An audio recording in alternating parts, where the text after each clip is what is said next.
Into the middle, Moran to center ice. Get the puck in on the left wing. It's dropped on the left side. Bostevich had jumped up, he lost it, and now a pass and a breakaway. Marhala through the middle, come in, shoot, scores! Viljami Marhala goes 5-hole. Underneath Say, it's 1-0 Edmonton. Well, this is a Buffalo draft pick that the Oilers had identified and played in the Quebec League. He had 52 points last year playing in the Finnish League, and looked like he's got a little bit of skill. Known more as a playmaker, but nice finish. Just waited for that opening on the 5-hole. Slides it underneath the pad of Owen Say, and it's 1-0 Edmonton. To Hudson, will get it across, go to Carfagna, the shot, and the save made by Say. He'll bring it up the left wing. 10 seconds of power play time left as it goes back to Savoy. He can get it across to Howard, to Savoy, splits the D, save made by Say, and he covers it up. Howard was on the doorstep looking for the loose puck, which was there for a second, but a great burst of speed by Matt Savoy. Yeah, I mean, we're just seeing the high-end skill with the likes of Matt Savoy. I mean, you play a full season in the American Hockey League and put up the numbers that he did. And, you know, he was 5th in rookie scoring, but he was actually 2nd in adjusted rookie scoring if you factored in the amount of goals the teams, the respective rookies played for. Out to center ice on the right. Puck brought in and hacked right towards the net, but just slightly wide off of McCann. Loose puck, scores. It went to the middle. Lang was there. He knocks it home, and the game is tied at 1. Well, unfortunately, a real tough shift there for Jackson Adam. Played for Tri-City in the Western Hockey League. He got caught reaching twice and then overcompensated and left a man wide open in front of the net, an easy tap in. So just bad sequence. Yeah. Hunter Lang scores at 8:20 of the first. Mention the fact that 2 regulars from the Bakersfield Condors last year in the lineup tonight for the Oilers rookies. There is 5 for the Calgary Flames. Bagley on the right wing for Calgary. Cross ice pass gets to the slot. The shot, the save made by Janssen. On the left, pass to the blue line, got blocked, but he gets the puck back. He'll shoot it towards the net. That's off a body. Steered in front off the post. Carfagna in the middle, right wing. Hudson, a shot, saved by Say. Szymanski was right in front of the net. 1:05 to go in the Edmonton power play. Tied at 1 here in the first. To Hudson on the left. It comes out. The shot, glove, saved by Say off of Ike Howard. And to Hudson now to Pitlick. Throw it back to the right wing point. Off the right side and ripped off the post as Lewandowski just hammered that off the post. Wing to Lang. Lang will go to the right corner. In behind the net. He'll take a hard hit in behind the goal. After a good job defensively, and Connor Clattenburg is going to be involved. The Oilers took 2 players last year late in the draft, Clattenburg and William Nickel. And the puck out to center ice. Pitlick breaks things up. To Hudson, across. Marhala, the shot, pad saved by Say, and he center ice. Battaglia only got it to the Edmonton blue line. He gets it back. Cross on the left for Gridden. Gridden's cross ice pass, partially picked off, tipped towards the net, scores. Sent to the middle and a nice little redirection. And Nathan Brisson got his stick on it, got it past Janssen, and the Flames have a 2-1 lead. Well, Brisson's been involved in both goals here for the Flames rookies, and in both situations, the Oilers had possession of the puck and couldn't make a play to get it out. Brady Stonehouse turns it over, and a quick deflection redirection in front. Calgary has a 2-1 lead. Battaglia and Gridden pick up the assists on that goal. Driving down the left side, brought to the net, a bad save by Janssen. He held on his... Bostevich over to Gridden. Left wing corner, centering pass, nice save by Janssen. For Suniev to Bostevich to Suniev, over to Gridden. In front of the net, off a skate, scores.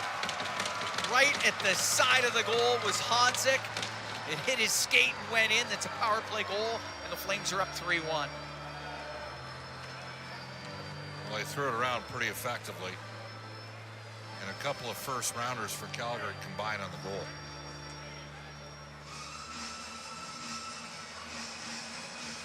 Yeah, Hansick right on the doorstep. Separated. Yes. Good job by Capoli through the middle. Here's Clattenburg. Shot! Save! Made by Say. Howard's going to get it out, and his pass in behind Savoy. So Phillips steps up on the play for the Flames. To Suniev, he'll drop it, and Suniev shoots, scores! That pass came across for Idar Suniev, and he one-timed it in the high slot, makes it 4-1 for the Flames. Oh, it's a nice looking play. Bang, bang play in the net. Yeah, just a quick little give and go. 18-21, time of the goal. Berg to Caponi. Now in behind the net. Trying to get it to Clattenburg. Ran right into Phillips. To the right wing corner. There's nobody there for the Oilers. And Bruce Devich will get it out to center ice. To Battaglia now on the left wing. Gridden. His shot off the crossbar. And that goes out of play. Right of Bonini. The puck to the point. It's given away. It's Savoy. Down the ice over the flame line. Oh, he got his stick lifted. And we're going to get a penalty shot as Matt Savoy was off to the races. Puck sits at center ice. Matt Savoy picks it up. Slowly over the flame line. Comes towards the middle. The shot. Scores! Savoy pulled it to the glove side of Say. Snuck it under the pad. And the Oilers cut the Flame lead to 4-2.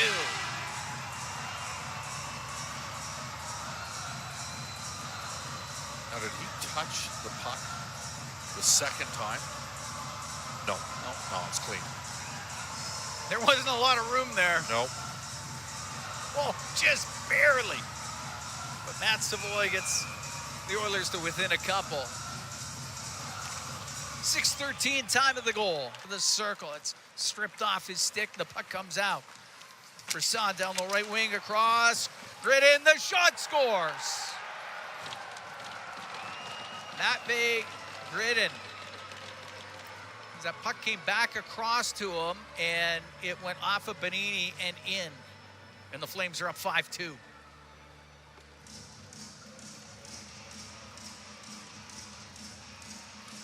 Would you say that's 3 of the 5 goals off of second chance opportunities? It's a broken play. Off of broken plays where they've just stuck with it. Yep.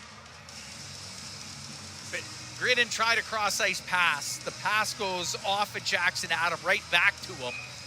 And Bonini was playing the pass across and was behind the Edmonton net to the left. McCann centering pass. Off a skate, comes back to Bell. He'll walk in and score. Parker Bell got the pass through the slot, stepped right in, goes stick side on Bonini. It's 6-2 for the Flames. That was a good shot from Parker Bell. He picked it. And again, we talk about the fact that they've got more experience on the back end. 2 guys that spent full season last year, Hurtig and Rustevich in the minors. The one guy was Hurtig was plus 39. Parker Bell played last year as a rookie in the American Hockey League, former 5th-round pick. Carfagna to Caponi. Caponi in front of the net. The shot scores. Great pass in front of the net. Caponi gave it to Clattenburg. Clattenburg goes upstairs, and the Oilers cut the Flame lead to 6-3. We said he's all over the score sheet. Connor Clattenburg. Well, he's had 2 fights. He's got a goal. Does he have an assist? He does not have an assist. Okay, well, he just needs the assist then for the Gordie Howe. I think a comparable player that maybe viewers in Calgary might know is Lucas Siono. Oh, yeah. Played in Seattle. Played in Seattle. Yeah. Okay. Puck dumped into the Oilers zone, yeah. Siona's tough. Puck to the middle. Skating through the middle, brought in. It goes to Savoy. He'll come in. Scores! That's Savoy! 5-hole. Oilers So within a couple, it's now 6-4 for the Flames. That was a heck of a play. Well, Marhala was a playmaker in the Finnish league, and just lovely touch. Just chisels this pass right through the middle on his backhand, and he puts it to a spot where Savoy can skate into it. And that's 2 for him tonight. 3:28 left. Flame lead now down to 6-4. So let's get a couple of quick goals. It's in behind the goal, out to the slot. Carfagna shot, save made by Say, and he'll hold on. It's along the right wing side in the Flame zone. It's tied up to the blue line. Hudson shoots, scores! Hudson goes short side upstairs. Gets the Oilers to within 1, but there's only 2 seconds left. It's a 6-5 Calgary lead. That's a good shot. Great shot by Hudson. Instincts there, right? Like, just let her rip. Yeah, good pinch, too, to keep it in by Hudson. I mean, it's late. What are you going to do? You have to pinch. But it was good job to peel it off the boards and have control. You can see they've got some skill. Yeah. With the likes of Hudson and Marhala. I mean, we expect Savoy and Howard here. It's flipped into the Calgary end of the game will come to an end. Pretty entertaining third period, Cam Moon. For sure. 6-5 the final.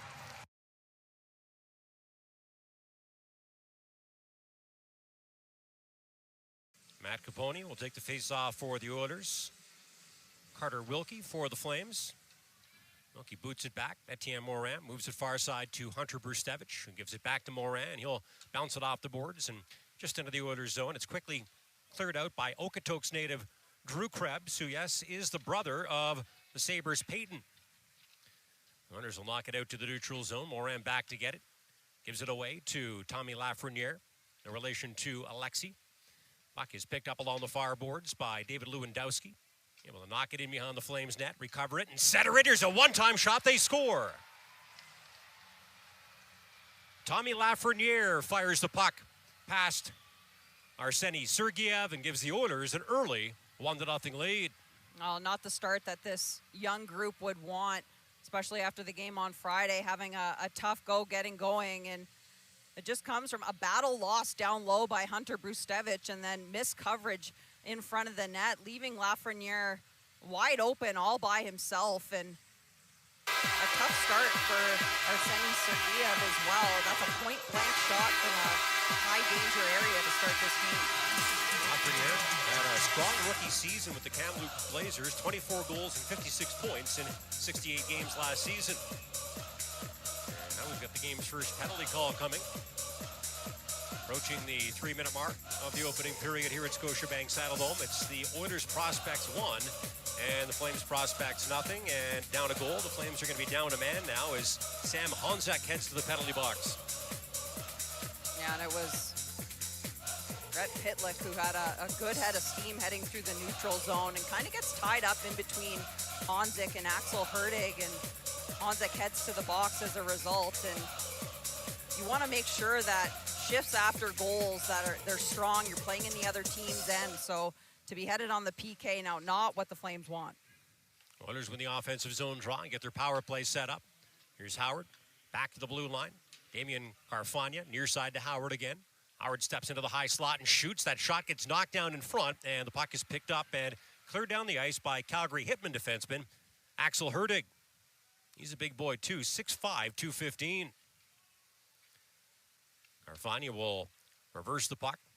Oilers skate it through center, but Matt Savoy turns it over. It is held in by Hudson. Hudson will drop it off to Howard. Howard to the top of the far circle. Slides it down low, gets it back, tries a one-timer, but there's a stick knocked out of his hands. Here come the Flames short-handed now. And up the right wing side, Mack over to Bell. Bell with a shot, and it's booted away by Nathaniel Day. Pretty good short-handed chance there for the Flames, Mick. Great chance. I think Parker Bell could have taken that puck to the net, though. Now the Oilers get it in deep again. It's bounced off the end boards and up the near side by Howard. Hudson, who scored a beauty late in the third period on Friday. Down low to Savoy, who centers. Lafreniere a shot. And the guy with the goal in this game can't get that one through to the goaltender, Sergeyev. Now it's picked up and fired down the ice by Cochrane native, Caden McCann.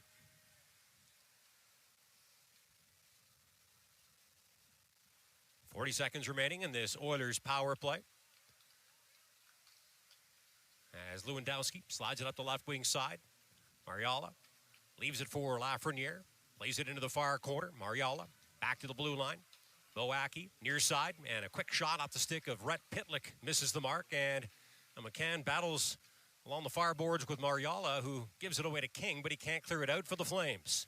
Now it's scooped up, and now McCann will skate it out, and as he crosses the red line, he dumps it in.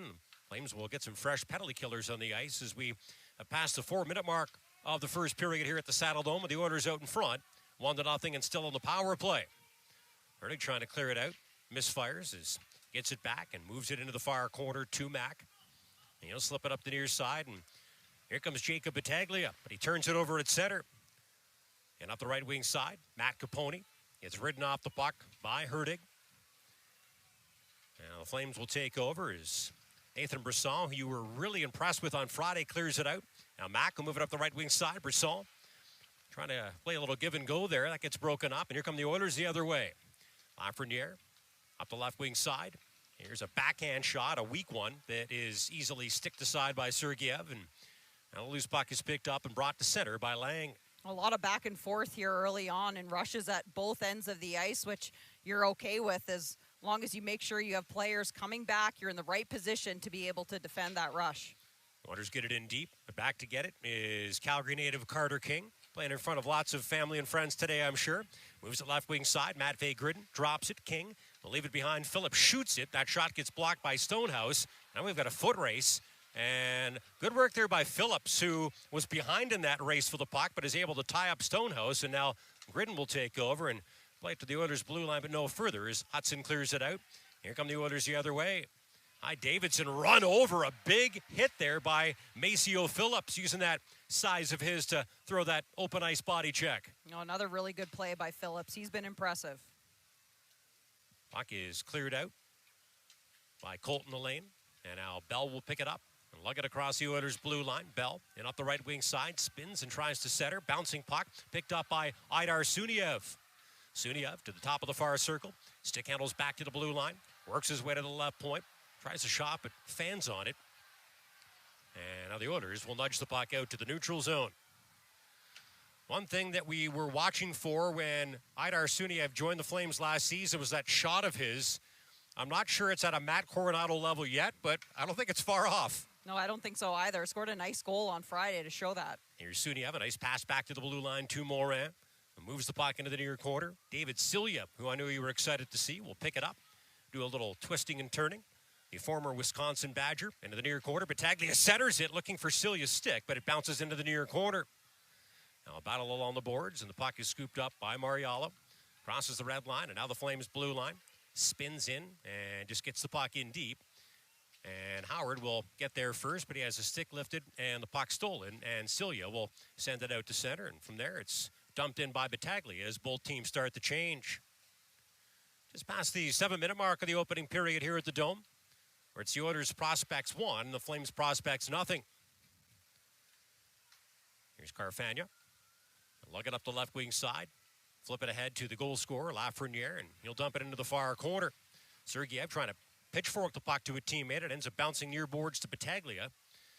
Lafreniere all over him on the forecheck as Battaglia tries to give it to Hertig. He can't get it out. Now Mack goes back to get it.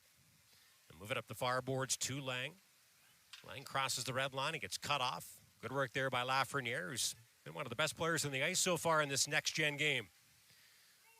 Aki dumps it right in on Sergeyev, who will drop the puck off as the Oilers sneak in a change. Flames trying to clear it out of the defensive zone. Phillips can't get it out. Wilkie goes back to help out his defenseman and bats it up the far boards, but not out of the zone as O'Neill holds it in. And he's hit knocked off the puck by Hertig. We got a 4-man fight for it in the far corner as it is going to bounce into the near corner. O'Neill with a strong play there on Hertig to take him down to the ice as Flames finally come up with it and will carry it out to center. Here is Wilkie. And up the right wing side, he's forced into the corner by Stonehouse. And they're digging for it is McCann.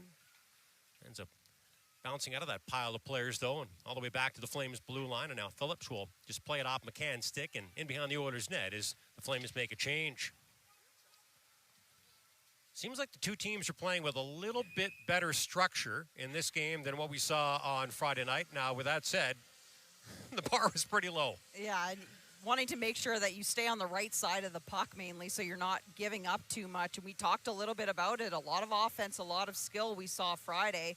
And no doubt the messaging from both coaching staffs would be that they wanted to see them play a little bit better when it comes to just the details and the structure of their game. It's a short showcase here, but making sure that players are thinking the game, playing the game the right way, the way that the organization wants to play the game as well. Trying to set the tone for training camp. Back to the left point. Here's Morin across the line to Brustevich. Hunter Brustevich with a shot that he whips just wide of the Oilers' net. Puck held in by Morin. He gets a long shot off, knocked down, and Day tries to cover it but can't get his glove on it. Now we've got to fight forward in the far corner. Pass to the right point, Brustevich. Across the line to Morin. Morin with a shot through traffic, and he almost found the stick of King in front, but it bounces over the blade of it, and now the Oilers will take over as the Flames back off to make a change. A really nice play by Morin at the blue line there, just showing his ability, the agility in moving across the blue line and then finding a really nice shot lane. He was a guy that really impressed me the other night and came away last year with wanting to work on more so the defensive side of his game, his play away from the puck. And to me, there's been a noticeable difference in that area.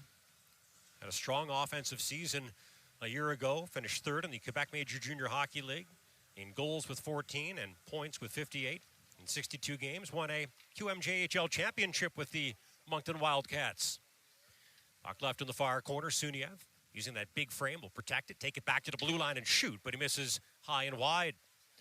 Now battle for it in the near corner, Suniev. They're like a bull in a china shop trying to come up with the puck, but it's Bell who grabs it and tries to center it to Suniev. Suniev fighting for it, stuck between four defenders. It comes free, and Silja can't get a shot on goal.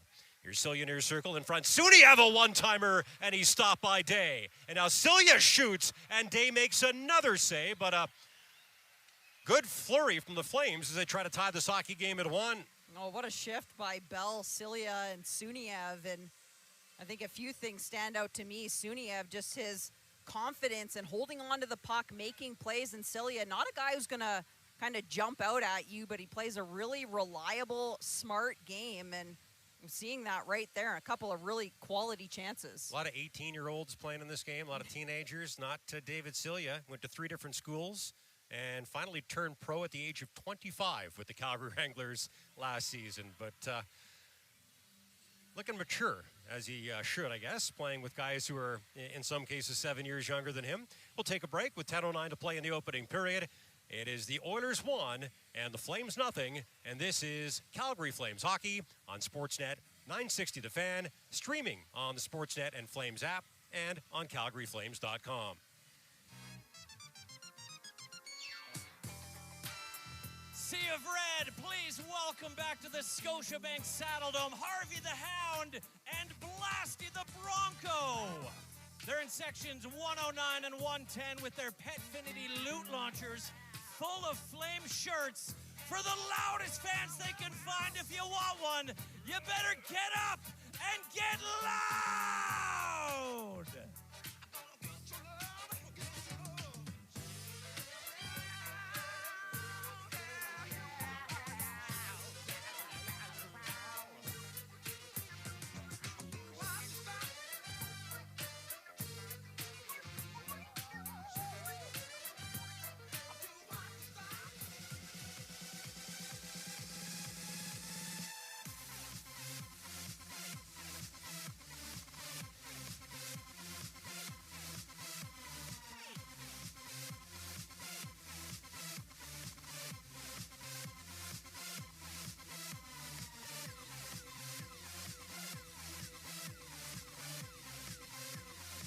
In the opening period, it is the Oilers prospects 1 and the Flames prospects nothing.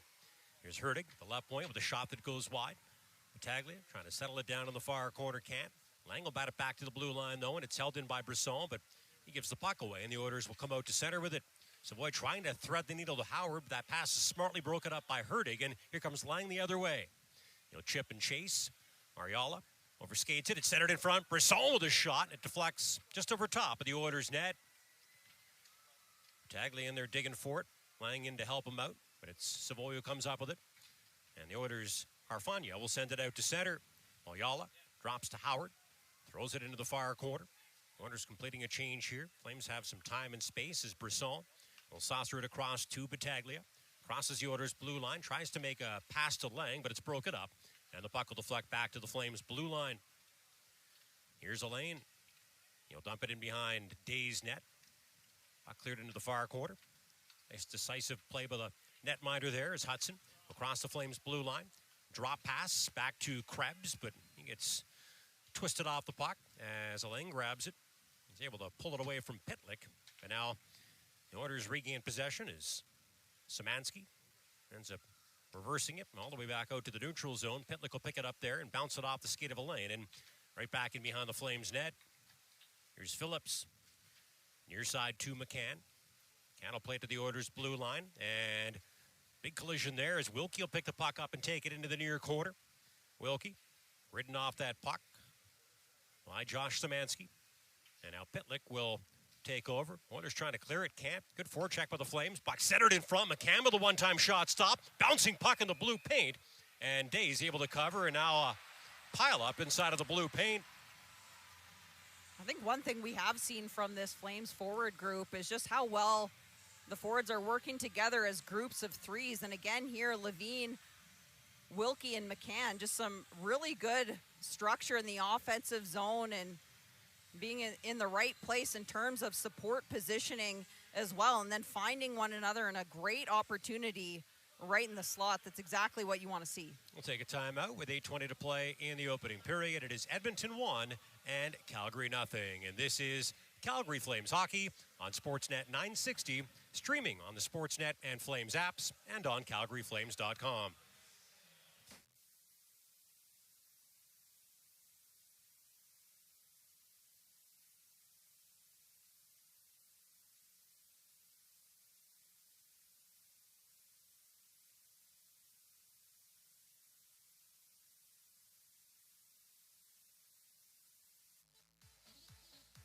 Okay, now it's decision time. Do we stick with the 3 cups or add 2 more cups for a chance to win an autographed Flames jersey? Sumit, what do you want to do? We'll go for the 5 cup. All right, let's add those 2 more cups in. So yeah, remember where that puck is. I already forgot, so hopefully you guys can, I like this pace though. This is nice. Nice on a Sunday afternoon. Okay, you can hold up a finger. Yell it out. Oh, my goodness. Sumit, I think this is going to be pretty easy. The Sea of Red's got your back. What do you guys say? I think we'll go with the audience, number 1. Cup number 1?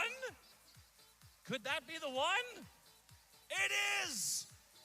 Sumit and Ava, you just won an autographed Rasmus Anderson jersey. Look at that. That's for you. You'll grow into it. Sea of Red, one more time if you don't mind. Sumit and Ava winning the Tim Hortons Coffee Cup Shuffle. Thank you guys so much for playing.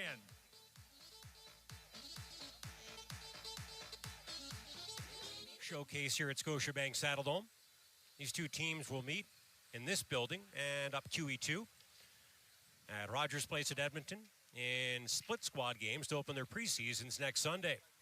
Hard to believe with the beautiful weather we've had for the last few weeks of August and into September that hockey's here. No, I know. I was sweating walking into the building. I don't know about you.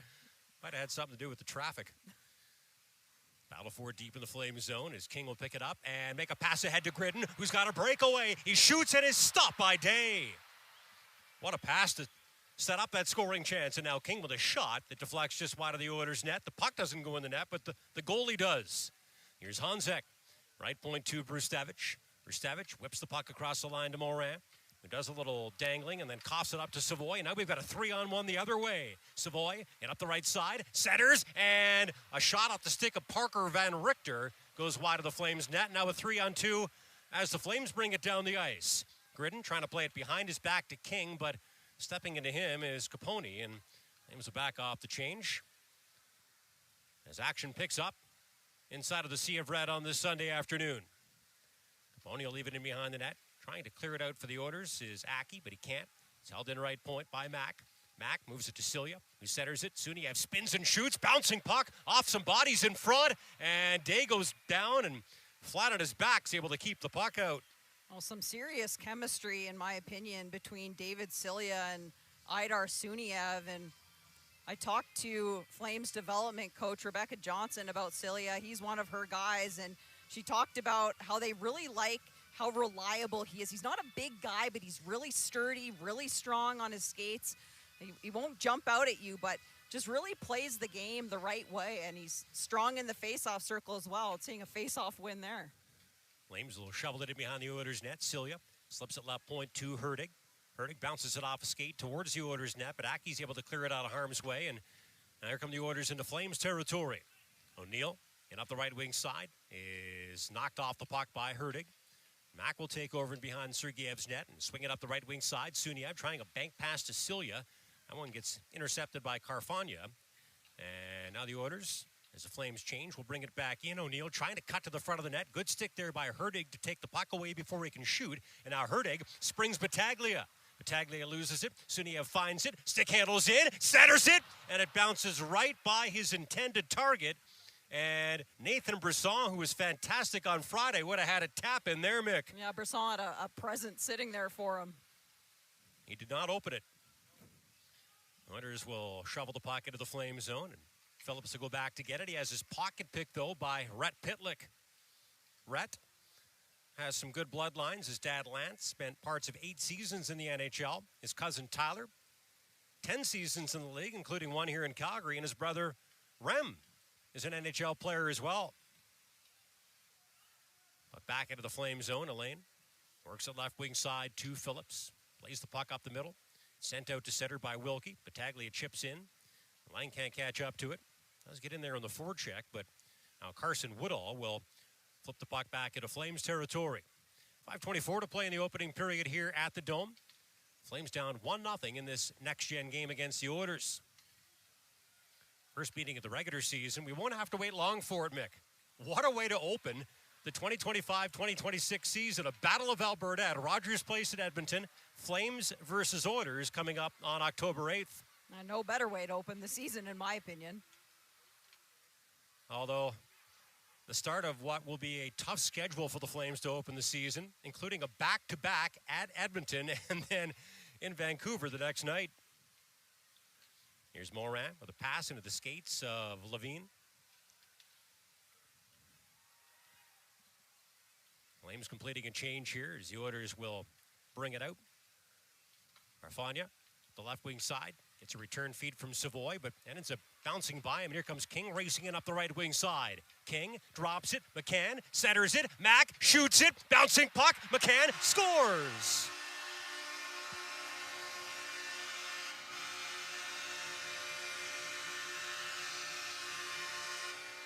Cochrane native Caden McCann bats the puck into the back of the Oilers' net and ties this game at 1. I was just thinking the way that play sort of played out in front of the Oilers' net there. That puck better end up in the back of the net. It was a 4-on-2. A really nice read by Simon Mack to jump up in the play as the 4th defenseman or the 4th player in that rush. And then Levine just right on the doorstep and hammers that one in. Gets hammered right after as well. But some nice offense from the Flames in terms of making sure they have 4 players up in the rush.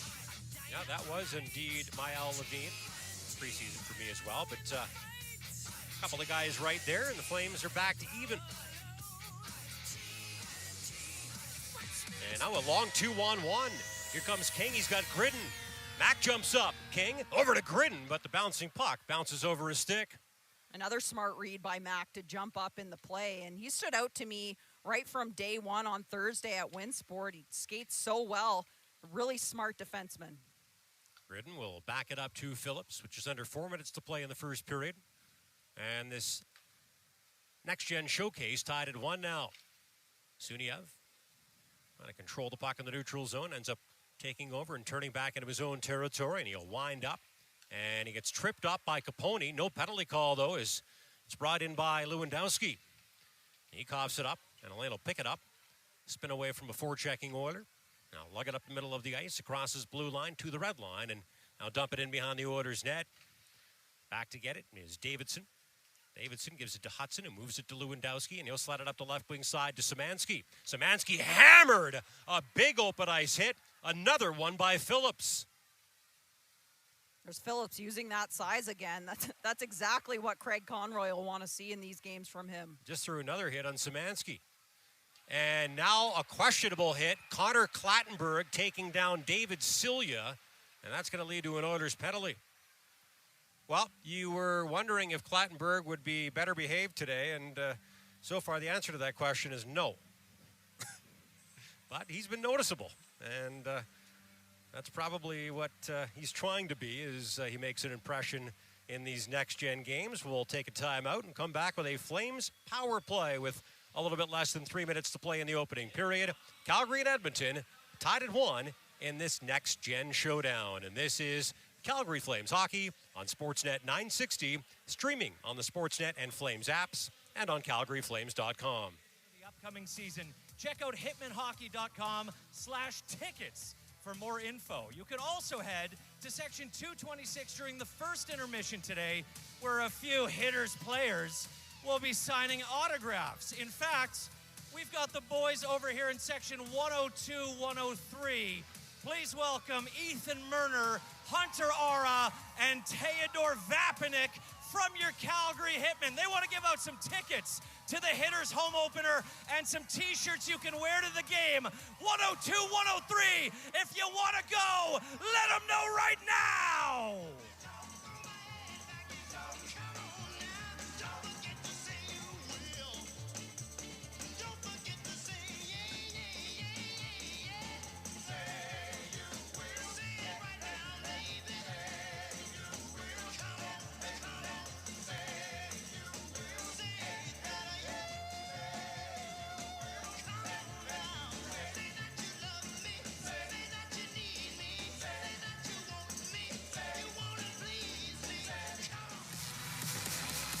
You know what to do, Sea of Red. It's time for a direct For energy. the Flames, it is 22-year-old Arseny Sergeyev, another 7th-round pick. Last one worked out pretty well for the Flames. After a couple of seasons with the University of Connecticut Huskies, he transferred to Penn State and was a very impressive 19-9-4 with 4 shutouts for the Nittany Lions last season. Tell you more about Nathaniel Day in a moment. Flames on the power play with an opportunity to take the lead. A little bit less than 3 minutes left in the first period here at Scotiabank Saddledome, as Brustevich circles his net, bumps it back to King. Calgary kid will cross the red line, and now the Edmonton blue line, and swing it right wing side to Suniev. Suniev turns to his right, but has it knocked off his stick, battles and gets it back and plays it right point, but it ends up bouncing by Brustevich, and Flames will have to chase it back into their own territory. Flames were good on special teams on Friday night, Mick. Yeah, I talked to Brett Sutter about that yesterday at practice as well. He said the power play, they're organizationally really wanting to focus on having a lot more movement. They were happy with their first unit on Friday. Penalty kill will be interesting to watch as well, as their systems are going to be doing a bit of a 180. So we can talk about that later, but something to keep an eye on as we head into the preseason. The regular season is oftentimes, obviously, organizations from top to bottom try to keep their systems the same. And it will be interesting to see if Zane Parekh makes the team. I've pretty much got that written in pen. I'm not sure if the managers and coaches do or not. We'll find out during training camp in the preseason. And B, if he does, will he be quarterbacking one of the Flames' 2 power play units? With the way he looked in Game 82 against the Kings, I suspect if he's not at the start of the season, he will be at some point in time. Here comes Morin across the red line, and now the Oilers' blue line. 19 seconds remaining in this Flames power play, but Morin gets knocked down, and the puck squirts out, and Bell will have to chase it back into his own zone. He's got his hands full with Hudson here. He's able to protect the puck despite losing his stick. Now one of the final 60 seconds of the opening period. Brisson being chased around by Mariala. They'll leave it for Morin. As the Oilers' penalty has come to an end, we're still tied at 1 tonight. Bell will backhand it up the far boards and in behind the Oilers' net. Lying in there with a full head of steam on the forecheck. It's all tangled up with Woodall as puck will bounce up the near boards. Not out. Hurtig holds it in left point. He'll slap it in behind the net to Lang. Lang protecting it, moves it far corner to Bell. Bell backhanded in behind the net to Battaglia, tries to flip it out in front. That pass gets broken up smartly by Woodall, though, and the Oilers will pick it up, and with some time and space, Mariala will skate it out and give it to Howard, who moves it rink wide, and now Mariala busting in, shoots, and what a save by Sergeyev. But I'll tell you this, Yami Mariala, he's got some skill. We saw it Friday, we're seeing it again today. Oilers on the attack still as it's bounced in front. Pitlick trying to feed it to Howard, but the horn sounds, and that signals the end of the opening period here at Scotiabank Saddledome. Not quite the fire drill that we saw up at Rogers Place at Edmonton on Friday night. A lot of defensive lapses led to a lot of scoring chances and a total of 11 goals in that next-gen game. But I think both teams made some adjustments and appear to be more on the same page in Game 2 here at Scotiabank Saddledome. And a good hockey game through 20 minutes, Mick. Oh, definitely a lot of back-and-forth action, but definitely a lot more responsibility from a defensive standpoint. But, you know, for me, at the end of that period, Arseny Sergeyev, that's a big save on Varyami Mariala. It's two mouthfuls right there, but a great way to end the period, though, and a big save for him. I thought that he was really solid in that first period as well.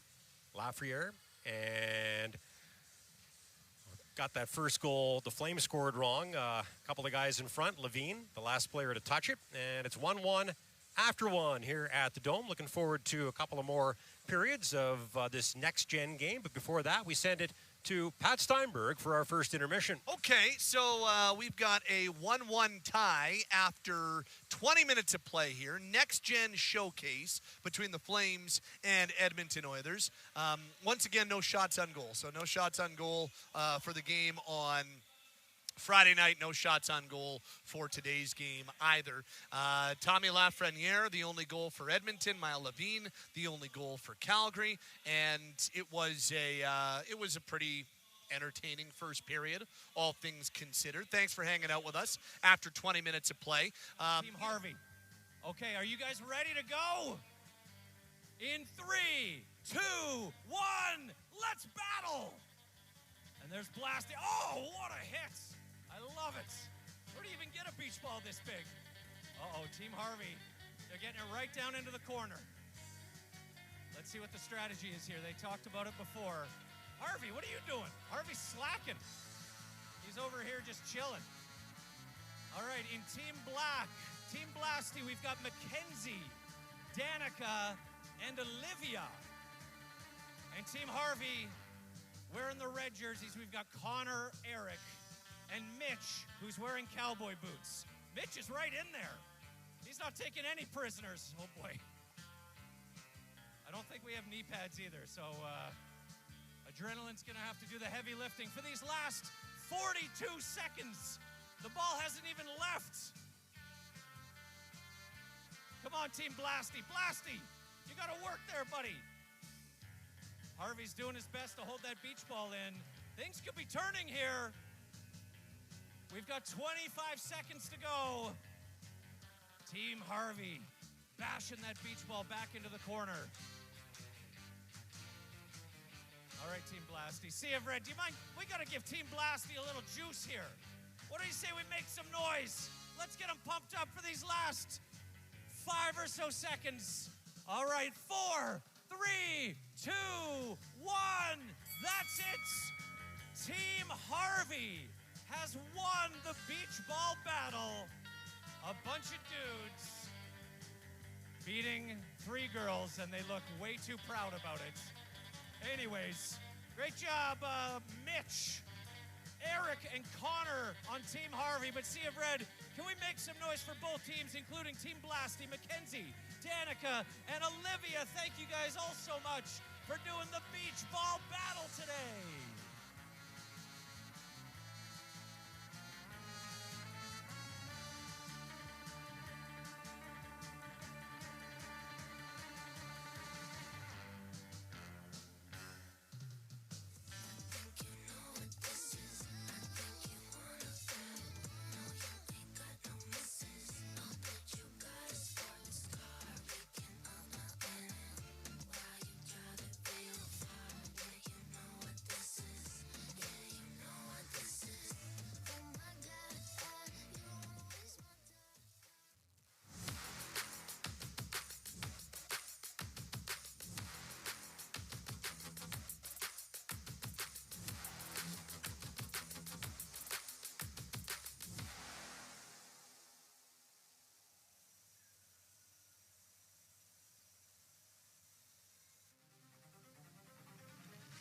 favorite thing about coming to a Calgary Wranglers game?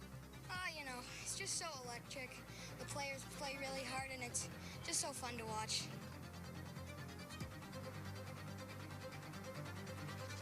Just like the energy, pretty much. Just the environment is really nice.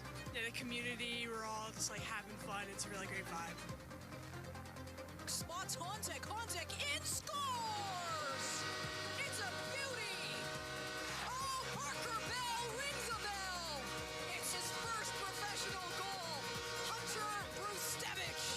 It's William Stromgren. The kid is hot.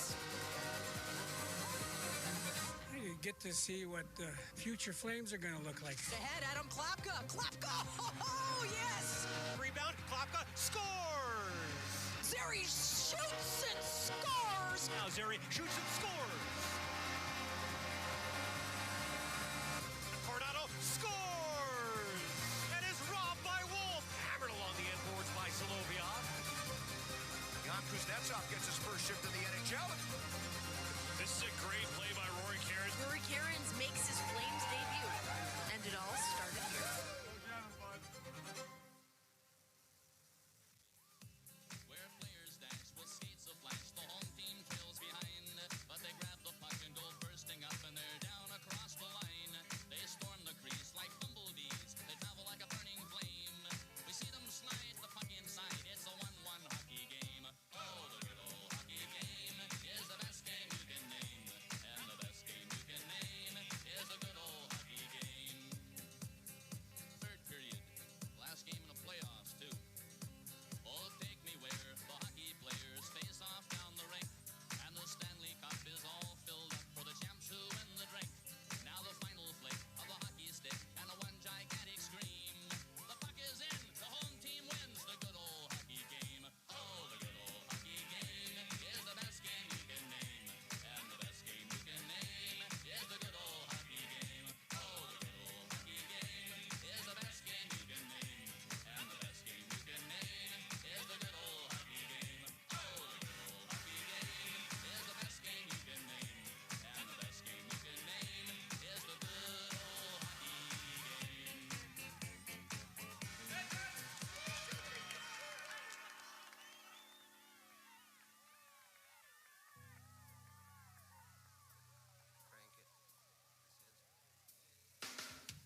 to the floor. When it's last call and they kick us out the door. It's getting kinda late, but the ladies want some more. Oh my, good Lord. Tell them drink some. Someone pour me up a double shot of whiskey. They know me and Jack Dale's got a history. There's a party downtown near 5th Street. Everybody at the bar getting tipsy. Someone pour me up a double shot of whiskey. They know me and Jack Dale's got a history. At the bottom of a bottle, don't miss me. Everybody at the bar getting tipsy. Everybody at the bar getting tipsy. Flames fans, please return your seats. Second period is coming up next.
Your Calgary Flames!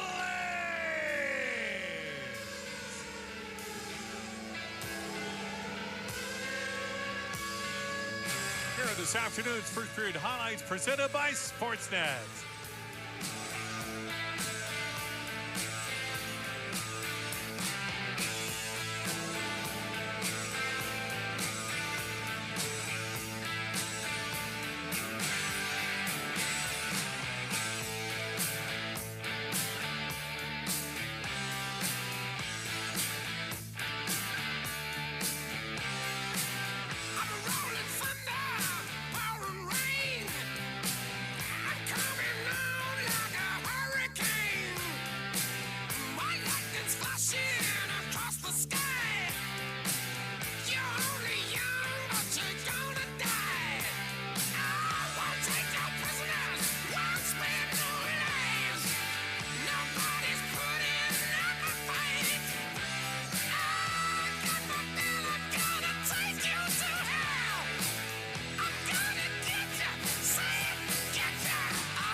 willingness to make plays, but I would agree. I think a lot more responsibility on the defensive side in that first period than we saw on Friday.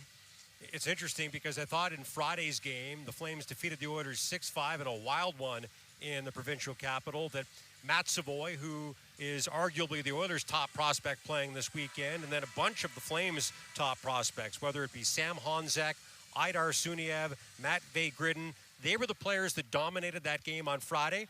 I thought it looked a little bit more balanced, the attacks for both sides in the first period here on Sunday. No, I would agree. And I think a big part of this game now moving forward is going to be, can you kind of even things out, make sure it's not as much of a roller coaster of a game as Friday was. Well, the second period has started. The Flames wearing their home red jerseys are moving from left to right on your radios. The Oilers with their road whites from right to left. Here is Hunter Brustevich. Sends it out to center. Gridden has it knocked off a stick smartly by Caponi. Gets it back and now drops it off to Brustevich. Hunter Brustevich made his NHL debut in the Flames' 5-1 victory over the Kings at Crypto.com Arena. And that game that was rescheduled for April 17th of last season. Thought he looked good in that game. You looked good in that game, too, calling it on TV with John Abbott. Well, thanks, Wilsey. It was definitely a fun experience, a great opportunity. Puck is shoveled in behind the Oilers' net. Cilia knocks it into the near corner, but it bounces by Bell. Lewandowski can't clear. His Mac with a shot off a stick and wide of Day's net. Now a slap shot fought off by the Oilers' goaltending prospect. And we've got a penalty call coming up against the visiting team. I haven't had a chance to tell you about the Oilers' starting goaltender in this game, Nathaniel Day. I'm going to throw some numbers at our listeners and our viewers, and before I do, I will tell you these are team MVP numbers, which when you hear them, might surprise you. 26, 25, and 5 with 2 shutouts, a 3.07 goals against average, and an .894 save percentage in 59 games. I think that tells the story how bad the Flint Fireworks were in front of Nathaniel Day last season. Here is Brisson into the slot. His pass to Bell's broken up. Brisson gets it back and shoots it, and Day makes a good save. Brisson will work at left point to Battaglia. Battaglia drops, Bell shoots and misses the Oilers' net.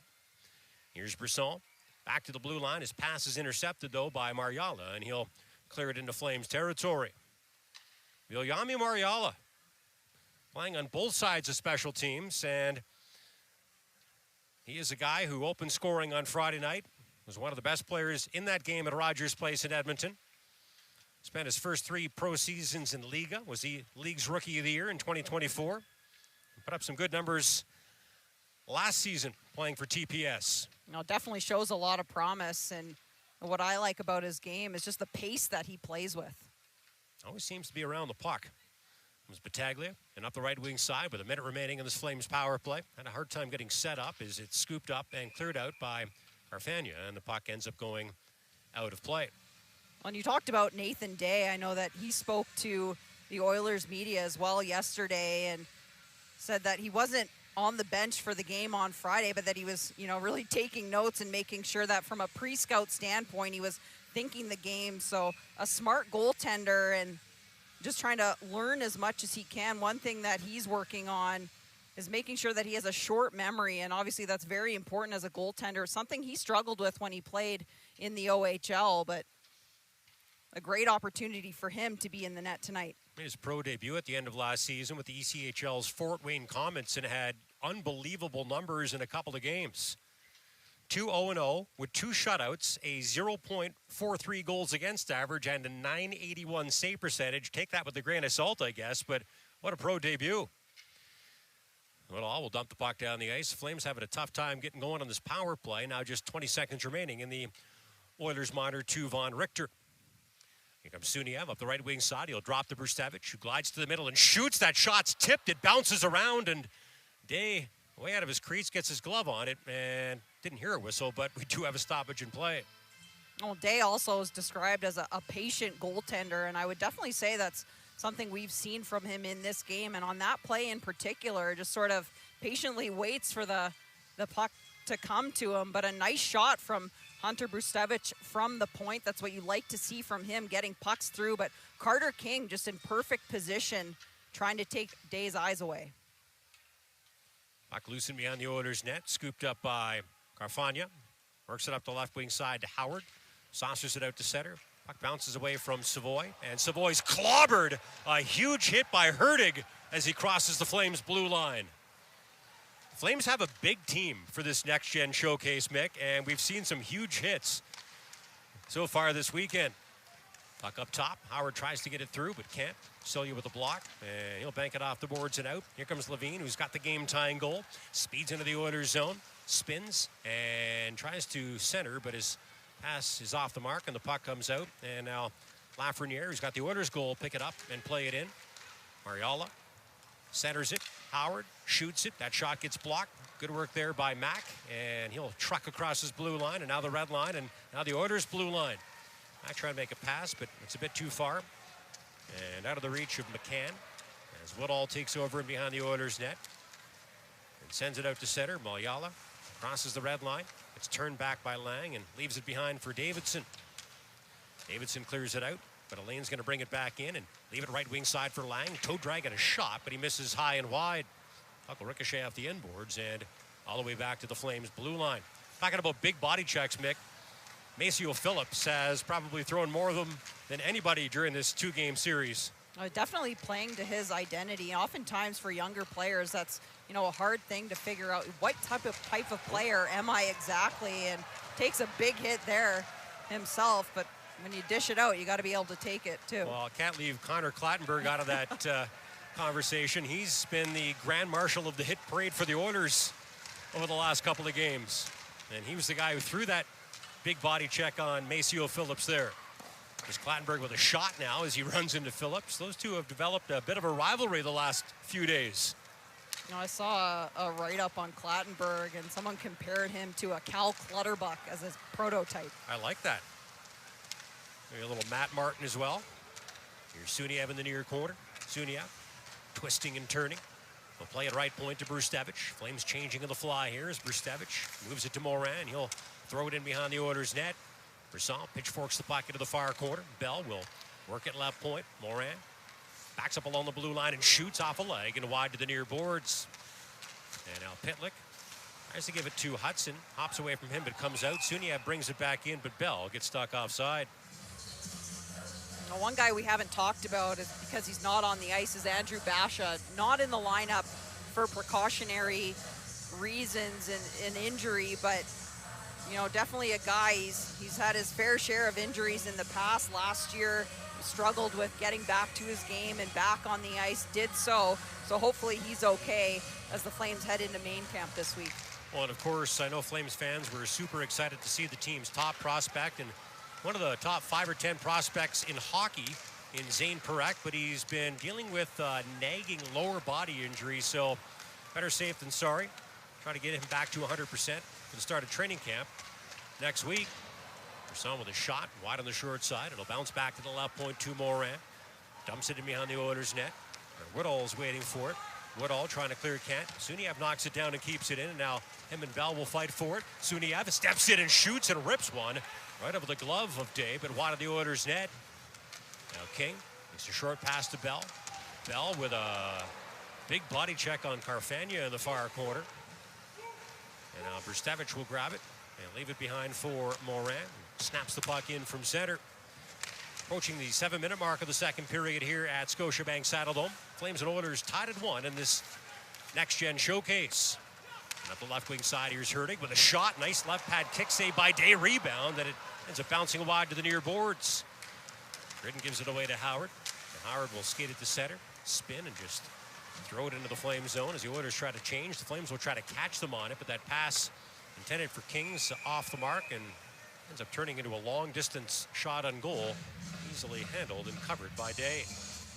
One guy on the back end for the Flames that's impressed me in this game is Axel Hurtig, a big guy at 6'5", but moves really well for that size and moves the puck well also. For a young defenseman, that's really important to be able to really dial in and lock in is how you're moving the puck, that first pass, the decisions that you're making, and got a nice shot off from the blue line there, but he's been impressive in this game. Talked earlier about Arseny Sergeyev, the starting goaltender for the Flames on this Sunday afternoon. He's a 7th round pick, as is Axel Hurtig, taken in the 7th round, 208th all back in 2023. Represented Sweden at the World Junior Championships last season, and will be back for another season with the Calgary Hitmen. And of course, another guy they drafted in the 7th round, signed a massive contract extension last Tuesday, and one of the best seventh-round picks, certainly in franchise history and in recent memory in the league. And Dustin Wolf, after a phenomenal rookie season, I think he was the most impactful rookie in the NHL last season.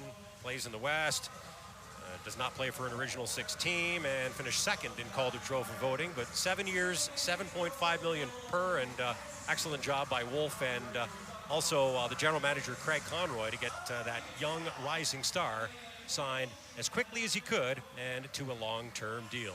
12:52 to play in the second. Calgary out shooting Edmonton 11-8. The Flames and the Oilers tied at 1 in this next-gen showcase. And this is Calgary Flames hockey on Sportsnet 960, streaming on the Sportsnet and Flames apps and on CalgaryFlames.com.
Listening to Calgary Flames hockey on your home of the Flames. Sportsnet 960, The Fan. Lafreniere scored for Edmonton. Levine for Calgary. Oilers and Flames tied at 1 as we approach the 8-minute mark of the second period here at the Dome.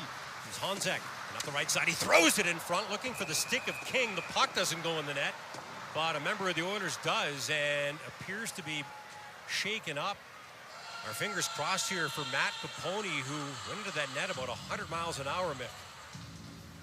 Yeah, and he's down. He's in a world of hurt right now, but you're right. He just had a head of steam on him. Capone is back on his feet, and with some help from the athletic therapist, making his way to the Oilers bench, but good to see him bounce up as quickly as he did. You know, it's interesting as we look ahead to the 2025-2026 regular season, which will open with the Battle of Alberta up at Rogers Place in Edmonton. Flames visiting the Oilers on October 8th. What a way to kick off the season. You know, last year, the Oilers obviously had high hopes, and why wouldn't they? And they end up winning their second straight Western Conference championship. But Mick, when you look at the regular season, Edmonton finished just 5 points ahead of Calgary. The Oilers go on to the Western Conference Championship and win that and lose to the Panthers in the Stanley Cup Final for a second straight year. But on the flip side, with only 5 fewer points in the regular season, 96 wasn't good enough for the Flames, tied for most points in NHL history by a non-playoff team. You know, it's pretty wild how things turned out the way that they did. I actually was listening to Game 81 that we called from last season and just how close the Flames were. So in my mind, they've made progress, they've made steps to take it up another notch this season. And they haven't made a lot of changes season to season. So no reason why they can't be competitive again this year. Flames get the puck in deep. Clattenburg knocks it loose, and it's backhanded up the near boards by Aki. Flames do hold it in those. McCann, who set up that game-tying goal, will get it in deep to the guy who scored it, Levine. Levine trying to dig it out of the feet of Mariala, as he does, and McCann will back it up to the blue line. Phillips with a shot just wide of Day's net. Goaltender is a little out of position there, but the shot misses, and now Clattenburg will clear the puck to the Flames zone. Phillips is back to get it. Howard in hot pursuit of him, but Phillips will give it to a Lang, who sends it out to center. Lang will leave it for Wilkie. Wilkie able to dangle by Aki, and he gets clobbered in the near corner, but puck will squirt out in front to Clattenburg, and he will skate it out to center. Clattenburg dumps it in. The Oilers and Flames will both change here. Things have tightened up. Not as many chances in the second period. Shots on goal still favoring the home team, 11-8. Moran will chip the puck up the far boards to Battaglia. Crosses the red line and floats it ahead to Brisson. Drops it. Battaglia trying to boot the puck either to himself or to Lang, but it ends up in the corner instead. No giveaway, and then a huge hit as Brustevich runs right over Stonehouse. Actually, maybe not huge, but a hit. Brustevich on Stonehouse. Using his body anyways. Yeah. Stonehouse now bumped off the puck by Moran. Brisson, they're digging for it, but it's Savoy who centers it, and a one-time shot goes just wide off the stick of O'Neill. Oilers hold it in. Savoy with a shot, booted away by Sergeyev, and scooped up with the far quarter by Brustevich, who clears it, and then takes a bump from Krebs as Flames clear it down the ice. As I mentioned, Drew Krebs is an Okotoks native, and the brother of the Sabres, Peyton Krebs, spent most of his first pro season playing in the ECHL for the Greenville Swamp Rabbits. What a name. What a name. Right up there with the Savannah Bananas. Here's Suniev to Bell. Bell will throw it in behind the Oilers' net. Suniev and Cillian, they're digging for it for the Flames. Is picked up by Woodall. Woodall gives it away. Back at the left point. Hurtig with a shot right into the outstretched glove of Day, who through some traffic makes a nice save. We'll take a break with just under 10 minutes to play in the second period here at the Saddle Dome, where the Flames and the Oilers in this next-gen showdown are still tied at 1. And this is Calgary Flames hockey on Sportsnet 960, streaming on the Sportsnet and Flames app and on calgaryflames.com. Clip of a popular song, and all they have to do is finish the lyrics. So Jaden, I think you're gonna like his pick. Let's start with you. Let's roll Jaden's song.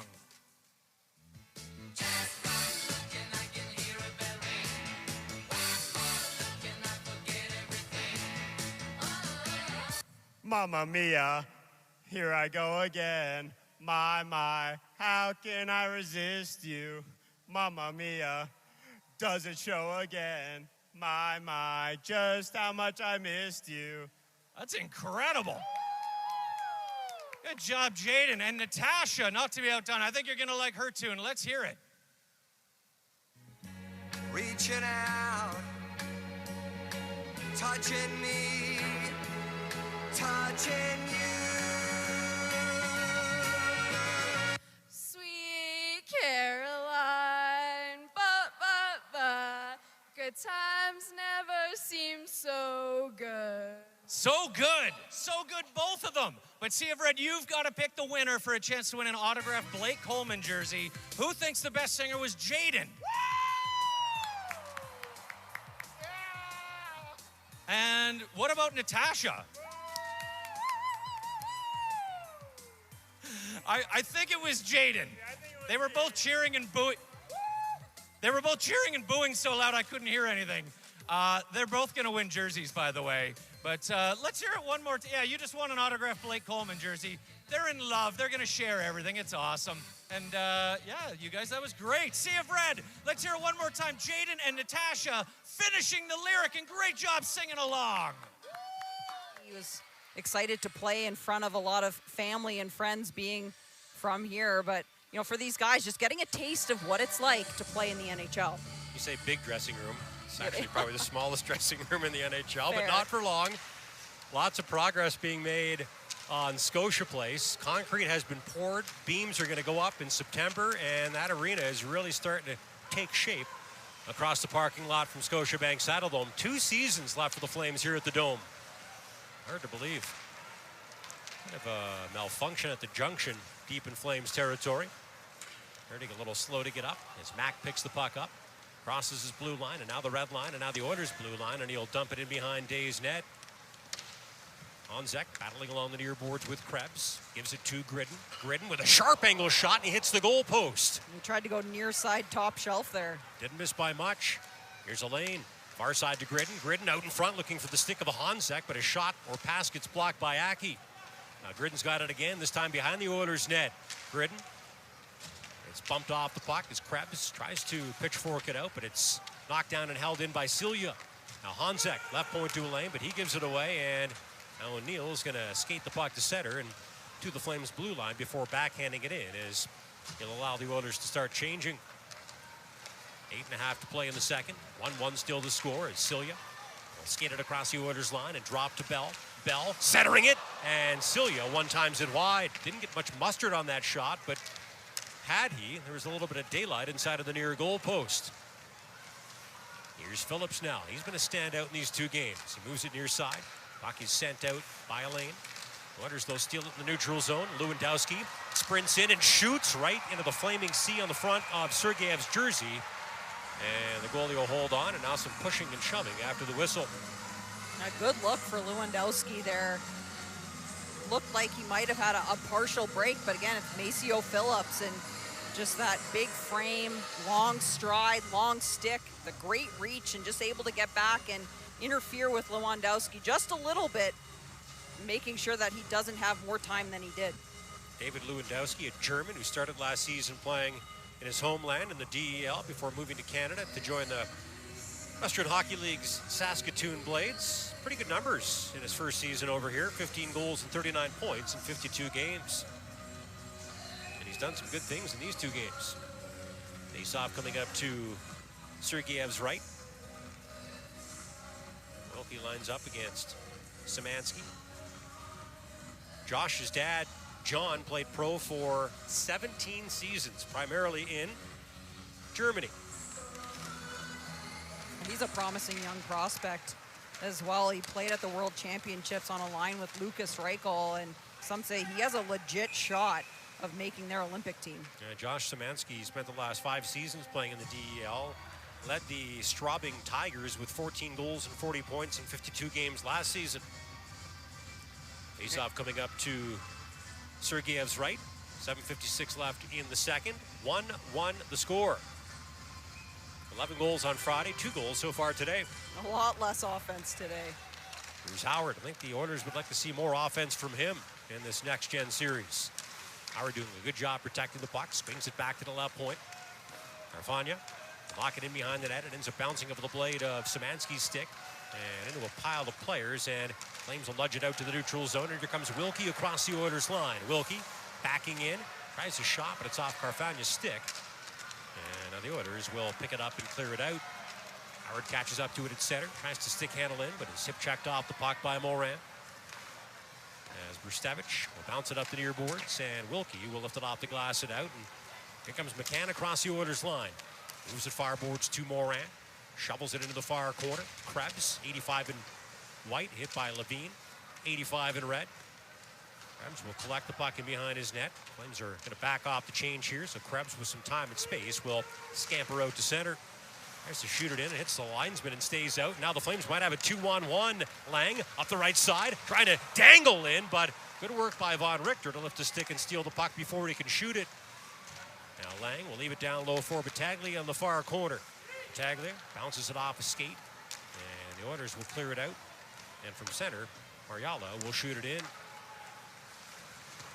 Sergeyev will clear it up the far boards, not into the zone. Savoy gets it in deep again. Pitlick hit by Herdig. Bounce it in behind the net. First guy there is Mack.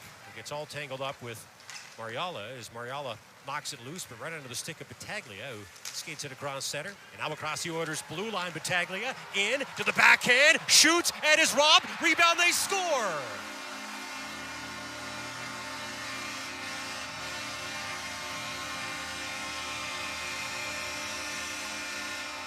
Jacob Battaglia took the shot, and it looked like Nathan Brisson was the last Flames player to touch the puck and knock it into the Oilers' net as the home team has taken a 2-1 lead. Oh, what a rush by Jacob Battaglia coming up the left side of the ice, fights through a check, cuts right to the middle of the ice. That's what you want to be able to do off the rush as a forward. Cuts to the middle, but Nathan Brisson just in the right place at the right time, just sort of sifted into the slot there. But man, has he been impressive, and pots another one in this game. That's his 4th point in less than 5 periods of next-gen action. He had a goal and 2 assists in the Flames' 6-5 win on Friday, and now he's got a goal to give them the lead here on Sunday. Comes Gridden in. Gridden trying to drop to a lane. That pass is broken up. Lane does keep the puck in and poke it in behind the Oilers' net. Gridden with a hit along the end boards. Aki does a good job protecting the puck, but doesn't clear it. Now Gridden, a sharp angle shot, and he centers it in front. Honzek and King battling forward on the doorstep.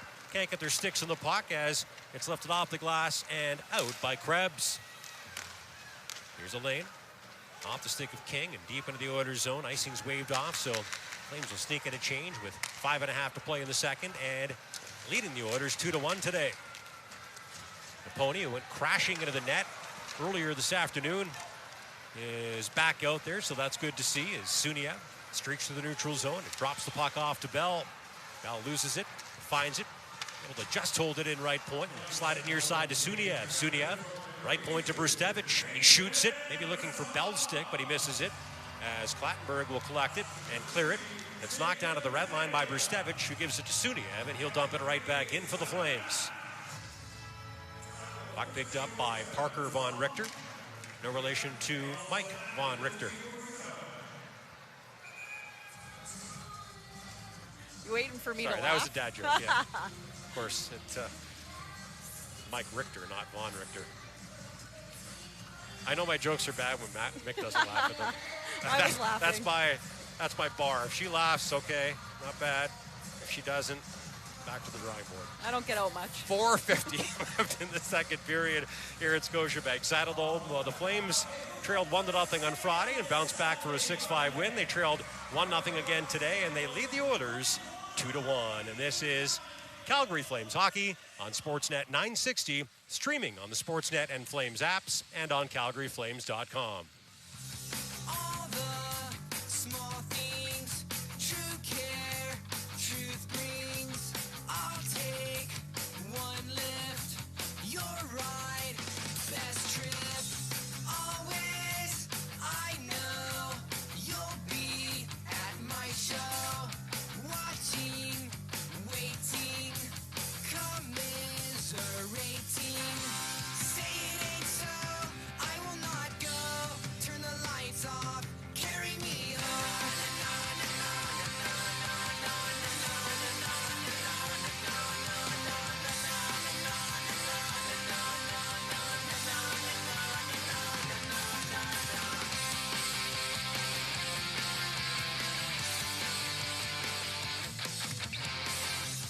Late night, come home, work sucks, I know. She left me roses by the stairs. Surprises let me know she cares.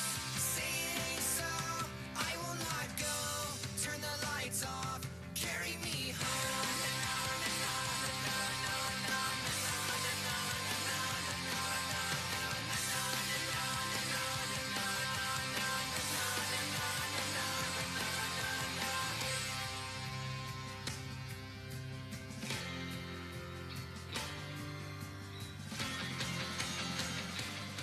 The end of the second period.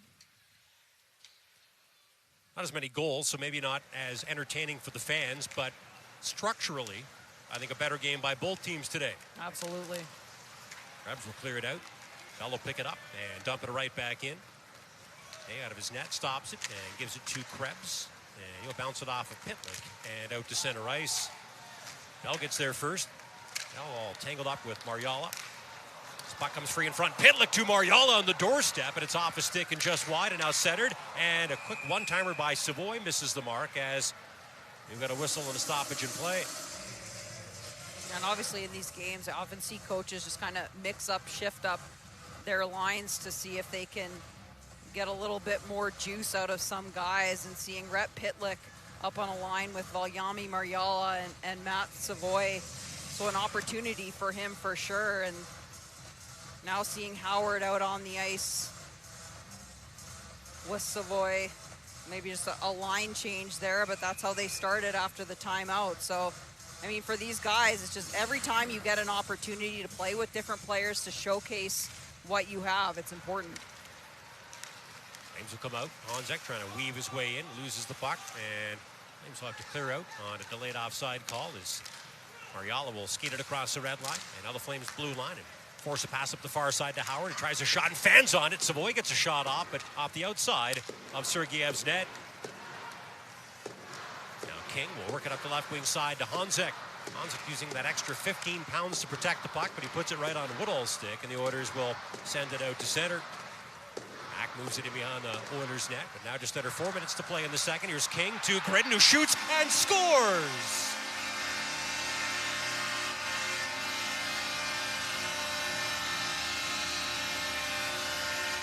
Matvei Gridden one-times the puck past Nathaniel Day, his second goal of this next-gen showcase, and he gives the Flames a 3-1 lead. Well, we know Gridden can finish, and showing it there with just an absolute cannon of a shot, but it starts with a battle won by Sam Honzek on the wall. That's something that the Flames coaching staff has been looking for Honzek to be better in that area along the wall. A nice little dish out to Cilia. Perfect pass and a one-time shot from Gridden, who just fires that one right by Day. What a shot. Flames' second first-round pick in 2024. Zane Parekh goes 9th. Matvei Gridden 28th. And what a rookie season he had in the Quebec Major Junior Hockey League. Oilers trying to get it back. Here's a snapshot off the stick of Hudson that misses high. How about that shot that Quinn Hudson took late in Friday's game that made it close down the stretch? Wow. Yeah, definitely showing some skill, and that's what he's wanting to do in these two games. That was an absolute snipe. Quinn Hudson, the older brother of Canadiens defenseman and last season's Calder Trophy winner, Lane Hudson. Good-looking player. Led Boston University, finished 9th in the NCAA in goals with 23 and points with 50 in his junior season with the Terriers. We got a Flames penalty up on the board, so down by 2 on the Sportsnet scoreboard here at Scotiabank Saddledome. Oilers will be up 1 on the ice with a chance to make it a 1-goal game again late in the second. Guilty guy is Cochrane native Caden McCann. Got the last couple of seasons in Medicine Hat. Won a WHL championship with the Tigers last season. A couple of assists on Friday night. I thought he had a really good game. Says he models his game after Adam Lowry, so that's the type of player he wants to look to be. Yeah, that'd be all right. Mariala. It's been dangerous all weekend. Moves it into the near corner. Gets a return feed from Lafreniere. Lafreniere, Mariala, Aki, top of the far circle. Here's Pitlick controlling. Back it up to the blue line to Aki. Gives it back to Pitlick. Pitlick shoots off the goal post. Wired that one off the iron to the left of Sergeyev. Aki will hold it in and move it to Mariala, who sneaks in and tries to make a cheeky pass, broken up by Cilia, who can't get it out, and now Aki with a shot wide on the near side. Mariala backs into the near corner, plays it to the blue line. Aki fakes a shot, steps in, and now makes a pass, gets it back and shoots. Missed by a mile with that one, and race back to the blue line to hold the puck in for the Oilers. Here's Pitlick out in front on the doorstep. Lafreniere the redecked. Good save by Sergeyev. And now a shot by Aki goes wide of the Flames net. Flames having a tough time clearing the puck out here. Oilers controlling in the power play as they try to make it a 1-goal game again. Puck to the left point. Mariala sneaks in and centers off the stick of Lafreniere. Oilers regain possession. Lafreniere shoots and scores.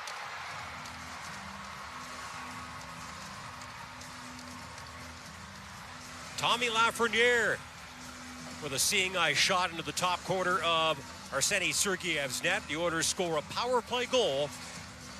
And with his second of the game, Tommy Lafreniere makes it 3-2. Yeah, that's one I think Sergeyev is definitely going to want to have back. But it's just a nice little dish down to Lafreniere. And not the hardest shot, but, I mean, they don't ask how. But what a game from him. And we talked about the Flames penalty kill a little bit and just how they're making some changes. So going from what's called a top-down push, which is a very aggressive style of penalty kill, they're now going to be switching to a diamond, which is a very passive style of penalty kill. And what happens is you end up giving up a lot more zone time, which we saw there. But anytime you make a drastic change to your systems, there's going to be some growing pains, and definitely saw a little bit of it there with the group.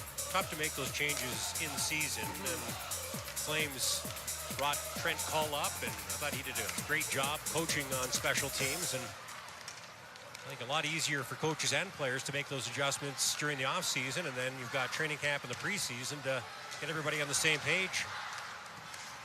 Flames on the attack, trying to regain a 2-goal lead.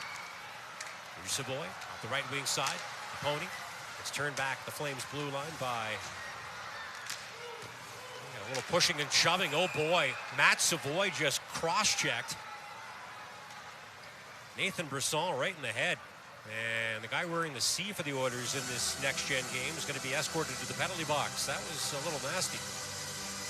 He doesn't look too happy heading to the box either. And Brisson appears to be okay, but Savoy definitely not happy. Your hometown is Matt Savoy's. There we go. Hometown, St. Albert, just outside of Edmonton. 9th overall pick of the Sabres in 2022, acquired for Ryan McLeod and Tyler Tullio last summer. 19 goals and 54 points in 66 games with the Bakersfield Condors. 1 goal, actually make that 1 assist in 4 games with the Oilers last season. He had 2 in Friday's game against the Flames. It was Gridden with a shot wide of the Oilers' net. Verstevich trying to hold it in right point. It's all tangled up with Szymanski as Krebs comes in, knocks the loose puck out of the zone and down the ice. The Flames with a late second period power play, which if they don't score, will carry over to the third. Verstevich, right wing side to Sunia, who backhands the puck in. It's picked up and quickly cleared out by Szymanski. Caponi chasing after it, catches up to it behind the Flames net, but he's 1-on-5 in the offensive zone as the Oilers switch up their penalty killers, and now the Flames will break out with it. Levine, who's got a goal, feeds it in front. Gridden knocks it behind the net, catches up to it in the far corner, and plays it left point to Suniev. Suniev walks across the line and gives it back to Gridden. Gridden to Brustevich. Now far side to Gridden again. Gridden into the slot. King with a shot. Nice block there by Krebs, and bouncing puck ends up behind the Oilers' net, and there's the horn signaling the end of the second period. So the Flames will head to the dressing room, up 1 on both the scoreboard, and they'll start up 1 on the ice in the third period here at the Dome as well. It is Calgary 3, Edmonton 2, through 2 in this next-gen showcase. Felt like more of the same in the second period than we saw in the first. A little bit more responsibility defensively. Not a ton of offense, but I think going into this third period, what's going to be important is just playing a real simple, detailed game. It's been a short but intense training camp for these players, so just making sure that you're keeping things simple. And the Flames can load up that first power play, and with a break and 56 seconds of power play time to start the third period, a great opportunity for the home team to regain a 2-goal lead. Oh, absolutely. And obviously special teams, there's not a lot of time to work on those areas of your game, and, you know, just such a short camp for these guys, but you know, they're going to look to see some creativity. Definitely, we know that this Flames roster has a ton of skill, so they're going to look to see if they can create something. Looking forward to the third period here at Scotiabank Saddledome, and this, as Pat Steinberg said, preseason Battle of Alberta between the Flames and the Oilers, and a lot of these players on both sides will be playing in the American Hockey League this season, and I see Pat Steinberg is standing by with the voice of the Calgary Wranglers as we send it to Pat for the second intermission. So it's 3-2 Flames over the Oilers here in this second game of the Next Gen Showcase, and indeed I am. Second intermission underway. Steinberg and Sandra Persina with us after 40 minutes of play. SP. Hi. Now the Wranglers don't get going for a little while. They'll have their own training camp and no preseason before they get going in the American League this year. So these games, preseason games for some of the guys that are going to play with the Wranglers training camp, that's essentially going to be their preseason in a lot of ways as well. But yeah, a number of guys in this game here today either played with the Wranglers last year for the full season or late, or are expected to play with the Wranglers this year. So you've got a keen eye on this game yourself, hey? Really fascinated with this particular group, especially since there wasn't a scrimmage at development camp, so didn't get a chance to see some of these players in person like we did a year ago when development camp did have the scrimmage at Winsport. So just to see how different Matt Vagardine looks a year later. Adar Suniev looks spectacular. He's developed and blossomed in the span of a year more than I ever imagined. And in my mind, I'm putting together all of these line combinations, and we talk about the score 3-2, essentially every line finding the back of the net in this one. And the one that's actually stood out to me is the one that hasn't scored yet, and that's the Suniev line, because he's being insulated so nicely with Parker Bell and David Celia. Parker Bell probably one of my unsung heroes of the Wranglers season last year. He really developed as the season went on. He's learning to find his role. He has underrated speed. He's really good with those board battles, mucks it up in the blue paint. And David Celia is a guy, so he's coming off his first full pro year. Yeah.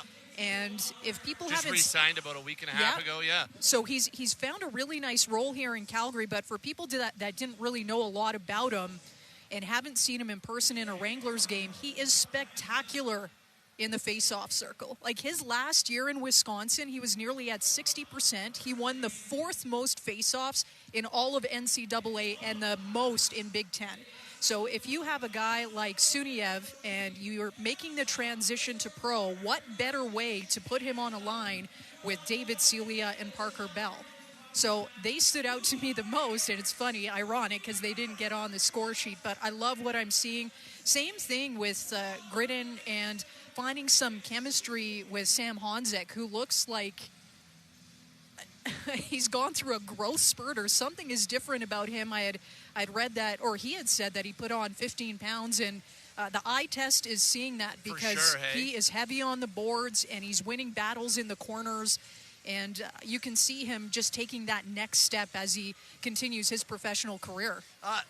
Give me a thought on Honzek last year. So Honzek made the Flames out of training camp, and that was a big surprise. But then he gets sent to the American League for the better part of last year, and seemed like maybe a little bit of a slow start in the American League, and then really started to find his way and find his role in the second half of the season. But you saw every game, and you called every home game into the postseason. So tell us about what we saw from Honzek as he kind of evolved in the American League last year. Definitely wasn't linear. He had ebbs and flows and peaks and valleys throughout the season. I think the disappointment of starting with the big club and then having the getting sent down to the farm team probably did a little bit something to his swagger.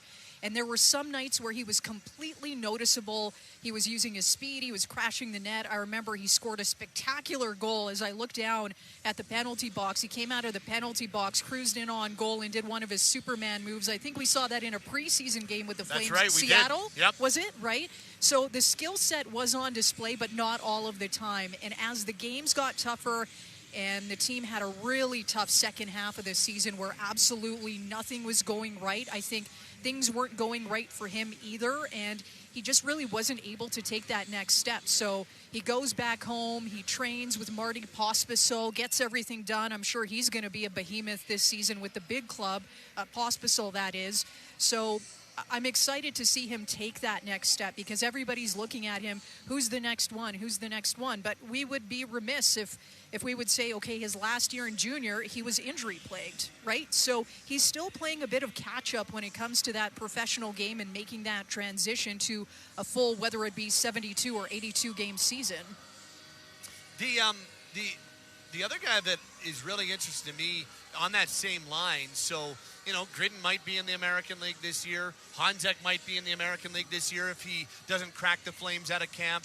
But Carter King is a guy that, you know, very likely starts in the American League this year. And I think about, you know, what the Wranglers might look like down the middle. You've got Carter Wilkie, who signed late last year. You've got Sam Morton, who was a really impressive player in his first full pro season last year. And then you've got this Calgary product, Carter King, who signs late last year as a college free agent and now has this opportunity to be, you know, a really impactful player down the middle for the Wranglers next year. He's been subtly strong in both these games for me in this next-gen little showcase against the Oilers. What intrigues you about King as he gets ready for his first professional season, which likely will get him a lot of games with the Wranglers this year? Yeah, well, his two-way play stands out to me the most, and he's dependable. And what I really like about him is the transition seemed really seamless. He made the jump from NCAA and a really long NCAA season to coming up with the Wranglers and fitting in like he had been playing pro the entire year. I thought he was... Is it 2 and 2? Yeah. Yeah, 4 games period? Yep. Okay. And I never like to be negative, but the season is in the past, so we can look back on it. The second half of the Wranglers season was not good, and we were just trying to pull positives out of it as broadcasters and good things that we could talk about. And listen, they made the playoffs, and it's a chapter that's now closed. But Carter King was one of those positive stories to come out of what was a really tough second half of the season for the Wranglers. And I would probably say Wilkie and Mac as well, if you want to throw them in the conversation. Those late additions in the American Hockey League gave the team a different look. Players that were excited to finally play pro and make the step from college, right? So I think Carter King and the other duo that I mentioned, they can really find a place within the Wranglers roster in this next season. What last question about the upcoming season that kind of relates to this next gen showcase, but Owen Say started Friday in Edmonton. Arseny Sergeyev gets the start here this afternoon in Calgary. We know that Ivan Prosvetov and Devin Cooley are going to battle it out to be Dustin Wolf's backup at the NHL level, which means the other will likely be the starter with the Wranglers. But Sergeyev and Say likely going to battle it out and maybe rotate their way in to getting the backup work or the second goalie work with the Wranglers in the American League. That's going to be a really interesting story throughout the year. The NHL goaltending tandem, how that impacts the American League goaltending tandem. Goaltending is going to be super interesting this year with the Wranglers, isn't it? It's fascinating. So this will be season number 4 with the Wranglers in Calgary. So the first 2 years we knew Wolfie was there and we knew things, how the dominoes were going to fall. And then the third year, the way that we had prepared was, okay, probably Wolfie is going to be a full-time NHL goalie, and that's now closed. So Devin Cooley obviously was the starter for the majority of this season, and you knew the way that things were going to play out. And now I have absolutely no clue. So how do you even prepare for it? So who will be the backup? Will it be Cooley? Will it be Prosvetov? And then who will be the starter? Murphy also signing a deal, That's right. Connor Murphy signed back. Good call. So then is he going to be in the ECHL? Because what I will say about Connor Murphy is he's a perfect security blanket. He's a really good pros pro, right? He will play at both levels. If he needs to be the third guy here with the Wranglers, he'll do exactly that. But if he needs to go down to Rapid City, he's able to pick up some games here. I liked what I saw from, I watched the stream on Friday with Owen Say. I thought he was, with all the pucks he was seeing, thought he was fantastic, and really liked what I've seen from Arseny here. Not a whole lot he could have done on the first goal. The second one, I think it did take a deflection, it took a little weird bit. deflection, so he kind of had to fight it because it took and it's one of those high deflections which are even harder for goalies, right? Yeah, it took a bit of a knuckleball, and I know he wanted to make the glove save on that, but really liked the way that he's commanded his net. And for much of this game, listen, he hasn't had a whole lot to do. That's not pointing fingers at the opposition, but a lot of it has been a bit of Calgary's definitely controlled this, right? Yeah, so it's been tilted, and he's been quiet, but the thing is when he's been called upon, he's been quite good. So if you're looking at Wrangler storylines going into this fall, I think that is number 1 right now. At least it would be for me. Goaltending would be? Yep. Yeah, it's going to be a really interesting just organizational year when Love it it. comes to goaltending. Only thing that we know for sure after his, we knew this anyway, and then he goes and signs for 7 years and almost $53 million. Like, we know who's on top of the organizational depth chart, and the rest I'm so fascinated to see. I totally had forgotten that about a week and a half ago, same time that Celia and Wilkie re-signed, that Connor Murphy did as well. So you got Murphy, Say, Sergeyev, and then one of Prosvetov and Cooley that are going to be in the pro ranks underneath the NHL. It's going to be super fascinating. It's going to be great.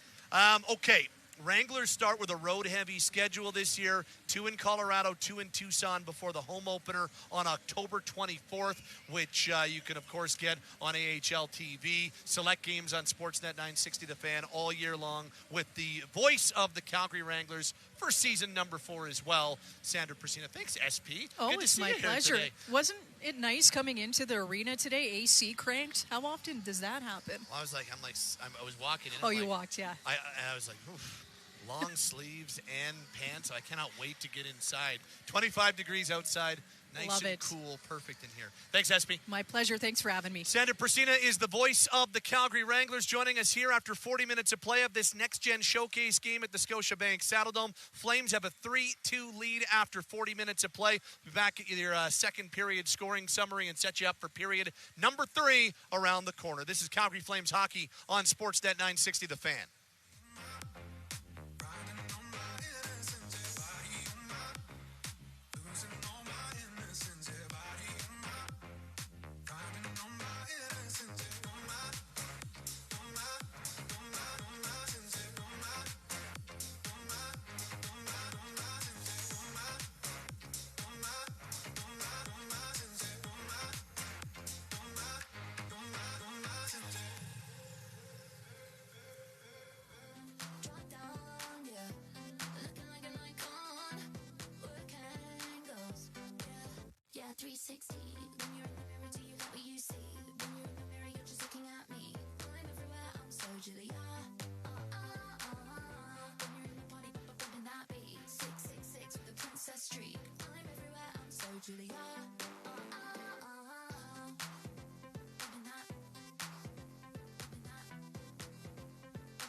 right, Flames fans, please return to your seats. Third period is coming up next.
The time has come to raise the roof this afternoon in the Sea of Red for your Calgary Flames!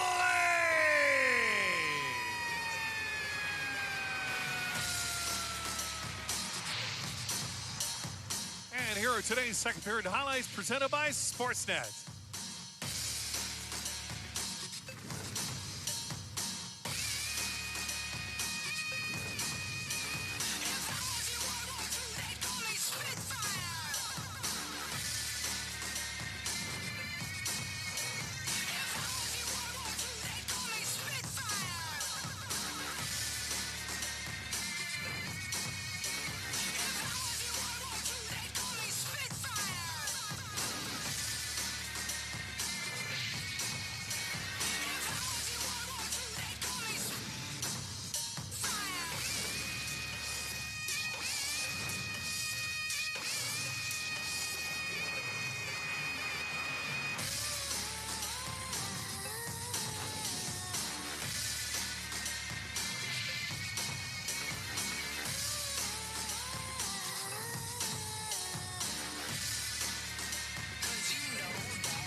Two Flames lead the Oilers in this next-gen showcase here at Scotiabank Saddledome. A couple of days after the Flames beat the Oilers 6-5 in a wild one up at Rogers Place in Edmonton.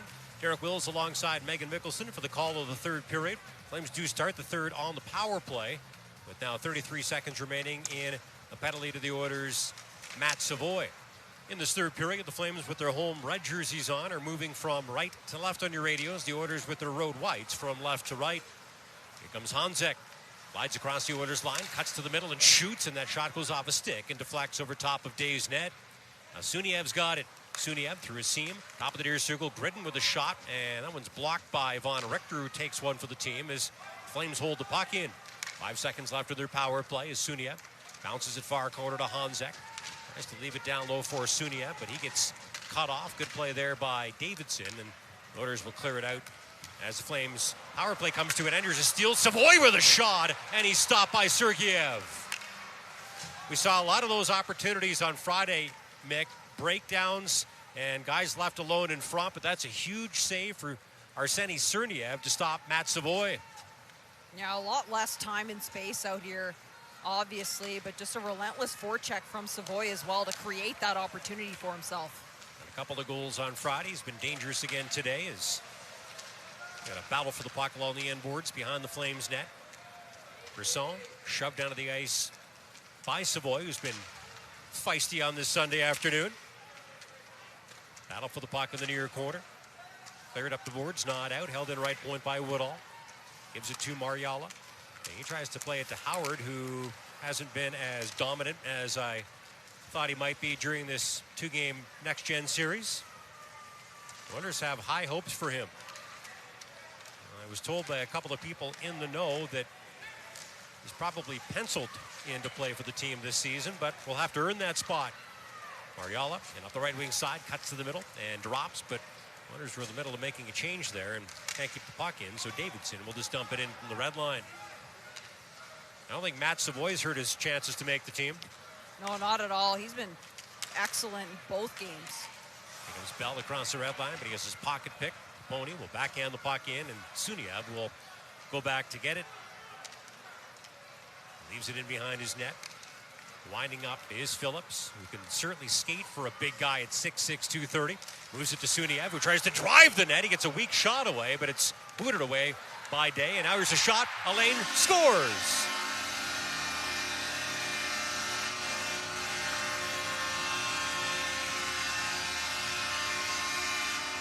Colton Alain puts the puck in the Oilers' net, and the Flames are back out in front by 2. Well, that starts with a solid net drive from Suniev. That's something he's done really well, is just hang on to pucks, possess it well, cuts right to the front of the net. But what a pass by Cillier. He has had himself a heck of a game and a nice little backhand feed to Alain, and is able to get that puck through traffic, and it's Parker Bell that's standing right on top of Day, making his job a lot more difficult. But what a pass by Cillier. I'm not sure what was more impressive, the shot or the pass. They were both beautiful. And we've got a 4-2 game now. Oilers will throw the puck down the ice. They should be, but won't be icing as Phillips goes back to get it. They'll lock it up the near side to Bell, who protects the puck and now leaves it for the goal scorer, Alain. And now Cillier, who set him up, works it up the right wing side to Suniev, who cuts to the middle and drops it off to Cillier, who speeds in and returns the puck to Suniev. Suniev saucers it back to Morin, who tries a shot, but it's off Hudson and wide to the near corner. Cillier in there fighting for it. Flames get their forecheck going, and Suniev picks it up, does some dangling. Suniev drops it off to Bell. Bell centers it, looking for Cillier in front, but the pass is broken up by the goaltender Day, and the Oilers will clear it out. And now a big collision in the middle of the ice as the Oilers come in. Szymanski shoots and scores.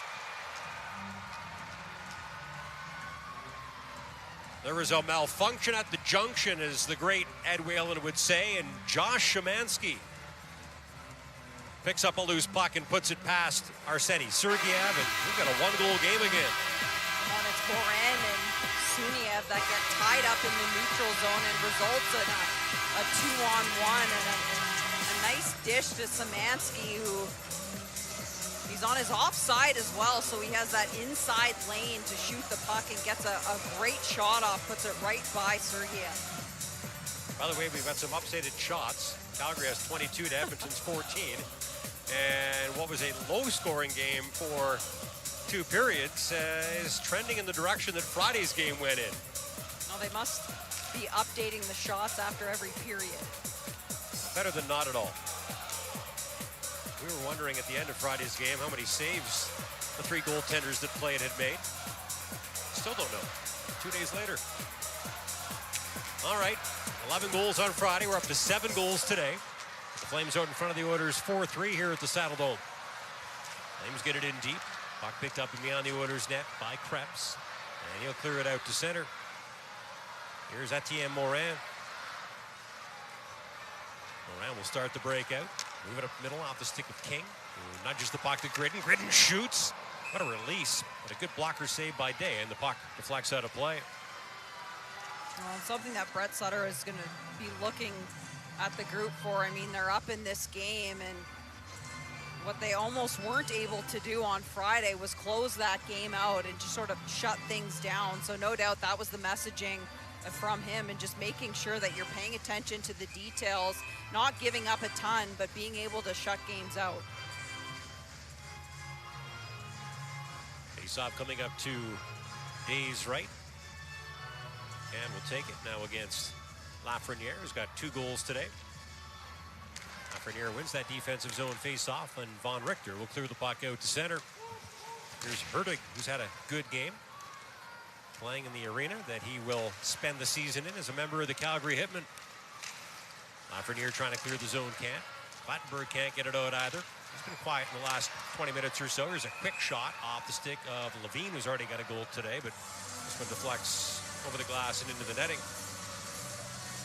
Well, it's always interesting, too, in looking at these prospect games and talking about players who stand out or don't stand out. We talked a little bit about Isaac Howard, but I think back to Sam Honzek at the Young Stars Classic in Penticton last year and just how much he struggled, but then just turned things up a notch when it came to main camp in the preseason, ended up earning himself a spot. So while these games are important, you take them with a grain of salt, too. You do, but I think the Oilers were hoping to see more from last season's Hobey Baker Award winner. Oh, yeah. But, maybe he'll pick it up when training camp starts this week. Here's Hudson. He's been good in these 2 games. He moves the puck ahead. And now a weak shot sent to the net by Szymanski's turned aside easily by Sergeyev. As Brisson will nudge it up the far boards to Lang, and he'll skate at the center and softly slide the puck into the Oilers zone. And making a change here is some fresh legs on the ice. Szymanski lock it out to the neutral zone. Brisson has been good with and without it. Will cross the red line and take a hit as he dumps it in. And now it's picked up and beyond the net by Carfagna. Centering pass. Suniev tries a one-time shot but can't get it through. He does recover the puck though. Suniev another shot, and that one's blocked by Woodall. Bell will hold it in, walk it up the right wing side, stick handle in behind the Oilers net. Has to make a bank pass. It's broken up by Pitlick, and then Bell gets run over just inside of the blue line by Szymanski. Battling forward in front, but we've got a stoppage and a penalty call coming up. Hooking is the signal from the referee. And the Flames are going to head to a power play by the looks of things. Now, Brett Sutter was telling me yesterday that they did their special teams video on Friday on the bus heading up to Edmonton, and obviously had plenty of time as they were stuck in traffic, but it's such a short competition to try to dial in structure and systems, but a little bit more time and would have gone over some video this morning as well. And congratulations to Brett Sutter, yes. Named head coach of the Calgary Wranglers. Obviously the apple didn't fall far from the tree there. He'll do a great job. Here's Brustevich, top of the near circle, True Gridden. Now into the near corner to Honzek. Honzek back to Gridden.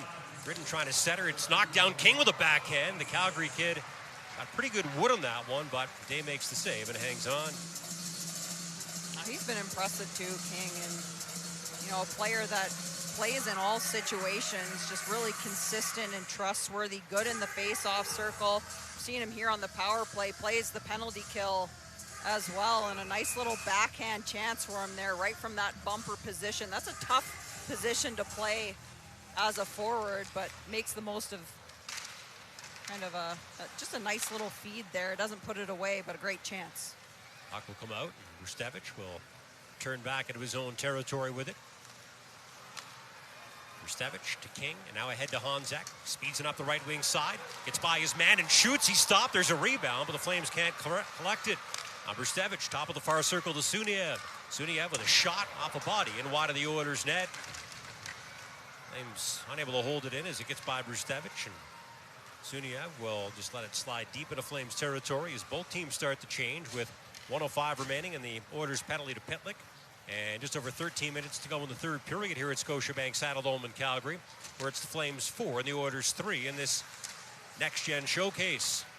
Here's Bell behind the net to Lang, top of the far circle. Suniev protecting the puck. He's done a great job of that in these two games. He gives it to Bell, who shoots and scores!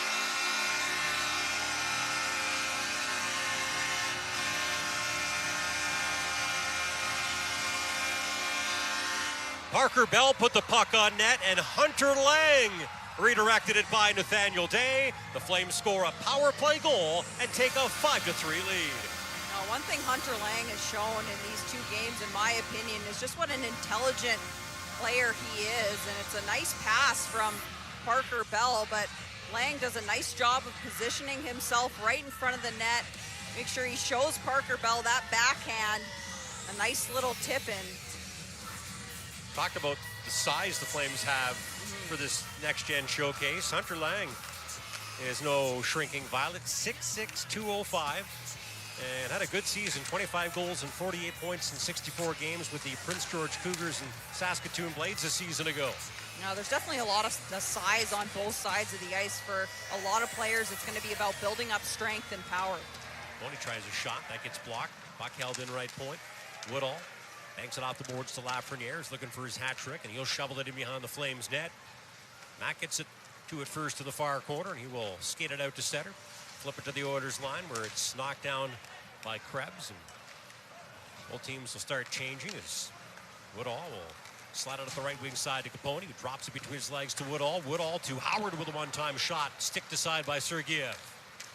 Here's Honzek up the left wing side to King. King trying to move it up the middle, ends up bouncing back to Honzek, who fires it far quarter. Gritton with a sharp angle shot that misses the mark, and puck rims right around by a lane and all the way down the ice. Here's Phillips. Maceo Phillips will not be confused with Nat Phillips. Nope. Little difference in size there. Comes Savoy, and up the right wing side, setters, and Davidson, who appeared to have some daylight, misses the Flames net. What a pass by Savoy, too, and just seeing the skill that he possesses on that rush. Just a nice little sauce pass to make sure that he got the pass all the way across the ice, and a great chance for Davidson.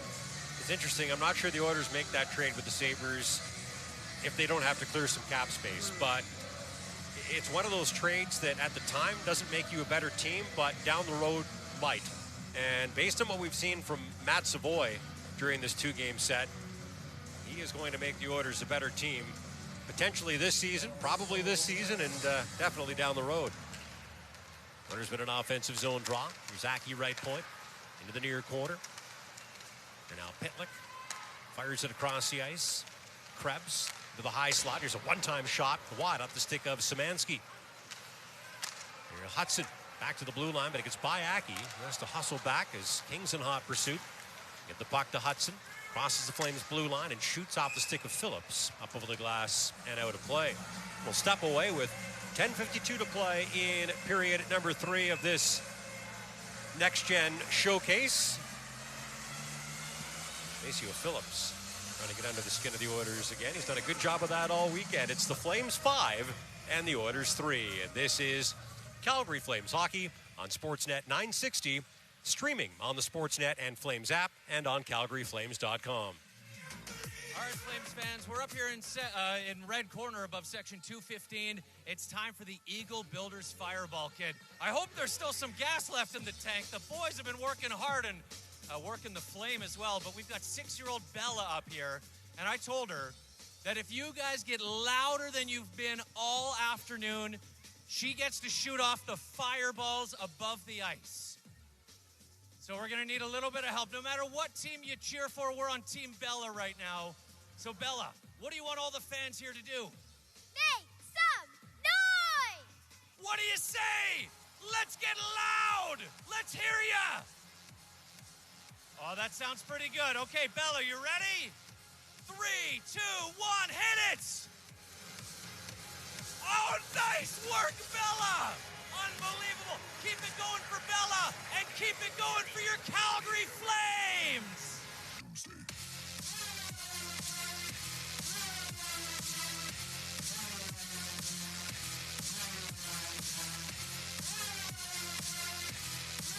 The Fan. What a week it's been for the Calgary Flames Foundation. The Calgary Flames Celebrity Charity Golf Classic was on Tuesday. $415,000 raised. Just incredible. Job well done by Candace Gowdy and everybody involved. And today's game, what a great crowd here at Scotiabank Saddledome for this Next Gen Showcase. Good crowd at Rogers Place at Edmonton on Friday as well, but I think it's safe to say there are more people here, and one of the reasons why, the Flames trying to bring more fans into the building. They sold $10 tickets for this game, Vic, and proceeds will support the Calgary Flames Foundation, so a win-win for the fans and the foundation and all the organizations they support in our community. Yeah, the foundation's done an amazing job of supporting the community, like you said. I have to say, too, you did an amazing job of emceeing the event on Tuesday there. Well, thank you. Shot deflects wide of the Flames net. McCann battles to try to clear the zone, but can't. Aki holds it in and slides it across the line. Woodall back to Aki, back to Woodall far side. Back up to the blue line, march across it and slip it up the near boards, but into the feet of O'Neill. And now Clattenburg stumbles as the puck comes free and is picked up by Stonehouse. Gets it back from Woodall. Stonehouse spins to his left and now gets bumped off the puck and down to the ice by Morin as Clattenburg will corral it and play it left point. Woodall across to the right point to Aki. Aki misses Stonehouse with the pass. Clattenburg grabs it and centers it. Ends up back at the blue line and is held in by Woodall. The Oilers pressing here, try to tie this game up. They need a couple of goals to do it. They've been hanging around all afternoon here at the Saddledome. Puck shoveled in behind the Flames net. The Flames need to get the puck out, make a change here. And they've got some tired guys out there. Here's Pitlick. Top of the far circle to Woodall. Oilers changing on the fly to try to make it a one-goal game again. Woodall been out there for a long shift. Will bounce it off a body. Back to the left point to Von Richter. He moves it across. Hudson steps in and shoots, and looked like Sergeyev got just a piece of that puck to knock it wide of his net. Now another shot. That one from the left point from Von Richter that misses the mark. Puck to the right point. Von Richter shoots and scores.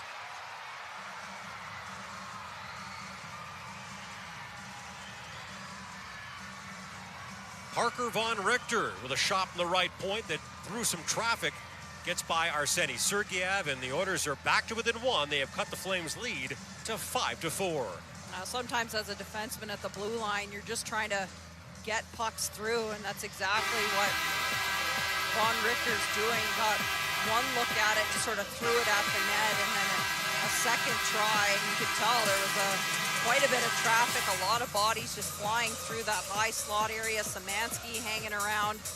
Sometimes it doesn't matter how hard the shot is as a defenseman. You just want to get pucks through. No doubt that's what the Oilers are wanting to do at this point. Flames will try to regain a 2-goal lead. They're on the attack. Cilia into the near corner to Bell. And now back to the blue line to Hurtig, who shoots off a stick and wide of Day's net. The Oilers did not go away on Friday night. The Flames built a 6-2 lead. The Oilers scored 3 goals in the final 5 minutes to make it 6-5, but it turned out to be too little, too late. Calgary winning up at Edmonton by that final score of 6-5, and this was a low-scoring game for most of the afternoon here in Calgary. But all of a sudden, we've got 9 goals up on the Sportsnet scoreboard with the Flames out in front of the Edmonton Oilers, 5-4. We're in for a fun finish here at the Dome on this Sunday. Battaglia trying to clear the zone. Spins, but can't get it out. It's held in left point. Davidson across to Clattenburg with a shot that misses the mark. Battaglia will bounce it off the boards and softly into the Oilers zone. And wondering if fatigue will become a factor for one or both of these teams, Mick. Obviously, the guys are in great shape. They spent the whole offseason making sure of that, but playing in games is different, isn't it? Oh, it certainly is, especially so early on in the season. These guys have just had a jam-packed schedule as well. Puck picked up along the far boards. Alain, who's got a goal, leaves it for Lang, who slides it behind the net to Brisson, who's had a really good weekend. Brisson Back to the blue line. Here's Phillips. DeLang with a shot. Fought off by Day. Now Battaglia will chop it in behind the Oilers net where Davidson's waiting for it, but he gets ridden off the puck by Lang as Capone steps in and picks it up and clears it out. O'Neill turns back into his own territory. King chasing him around. He'll drop it off to Woodall. Reverses it back into the far corner to O'Neill. Ridden after him now as O'Neill just bounces it out to the neutral zone. Moran will pick it up and move it to Honzak, who leaves it left wing side for King, who will chip it and chase it. Plays it into the far corner to Gridden. Gridden taken down on a nice hit by Aki. We got a penalty coming up. Maybe it wasn't so nice. And the Flames up by a goal are going to be up by a man again. And when we come back, they'll have an opportunity to score their second power play goal of the afternoon and to regain a 2-goal lead. 7:13 to play in the third period here at Scotiabank Saddledome. We're in the finale of this next-gen showcase. It's the Flames Prospects 5 and the Oilers Prospects 4. This is Calgary Flames Hockey on Sportsnet 960, streaming on the Sportsnet and Flames apps and on CalgaryFlames.com. $100 bills. Put on a jacket 'cause these diamonds give you chills. 2 shots are running, 2 out I'm starting tonight. Oh, yeah, I'm drinking out the bottle. Get loose, hanging with supermodels. Get loose, feel like I hit the lotto. I don't know about you, but I feel good. I don't know about you, but I feel good. I don't know about you, but I feel good. I don't know about you, but I feel good. I don't know about you, but I feel good. I don't know about you, but I feel good.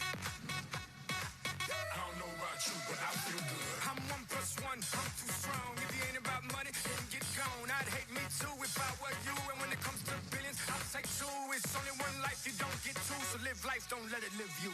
Yeah, feels good to see the world getting right. I don't know about you, Sack Noel. I don't know about you, Phenom. I don't know about you, White Shadow. I don't know about you, but I feel good. I don't know about you. Well, Calgary defeated Edmonton by a final score of 6-5 on Friday night. And today it's the Flames 5 and the Oilers 4. 20 goals between these two Alberta teams during this next-gen showcase. It's been fun to watch, Mick. Well, just when we thought this game was going to be low scoring, too. Open the floodgates. It certainly looked that way. And now the Flames with a power play opportunity and a chance to get this game to double digits. Oilers with a defensive zone draw. Savoy moves it into the far corner. Krebs trying to clear. Gets it to the line and just across it. Brustevich unable to keep it in. What are the storylines you're going to be watching for when training camp opens for the Flames with fitness testing on Wednesday and then the first on-ice session on Thursday? I think there's a lot of storylines, but for me, just looking at, the guys that they signed and extensions. I mean, you look at Matt Coronado, Connor Zary. It's going to be interesting to see how he looks after, coming back from his injury. What does Dustin Wolf look like as the starter? But then what are the young guys that are going to be looking to make a push to earn a spot on the roster? What does Sam Honzek look like? What does Zane Parekh look like? That's probably the biggest storyline heading into camp, is seeing, what he can do, where he's at this point. Here's Suniev.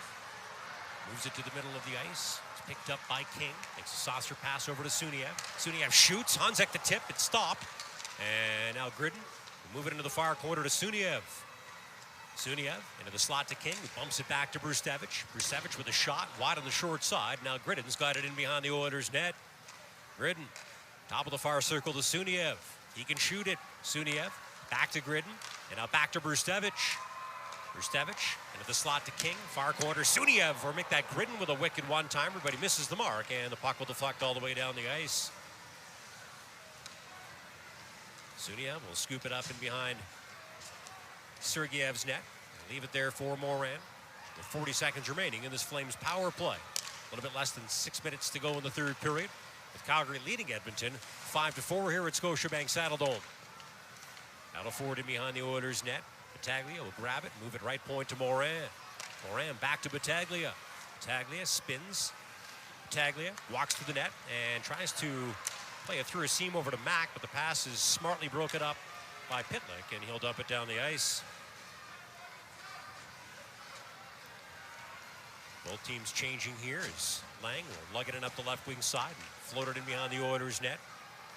And it's immediately cleared down the ice by Woodall. More changes. Celia being pressured on the forechecks, able to protect the puck and give it to Herdig. We'll work it up the left wing side to Battaglia. Bounces it off of Lang's stick and deep into the Oilers zone. Celia with a big hit along the end boards as he gets in there with the forecheck but can't recover the puck. Comes Lafreniere the other way. Drops it off and Capone gets tripped up. They have stepped on his stick, but we do have a penalty call coming up. And down by a goal, the Oilers are going to be up by a man with a chance to tie this game up. That's coming up when we come back. 4:47 to play in this next-gen showcase. Flames beat the Oilers 6-5 on Friday. They lead them 5-4. See if they can close this one out when we come back. This is Calgary Flames Hockey on Sportsnet 960, streaming on the Sportsnet and Flames apps and on CalgaryFlames.com.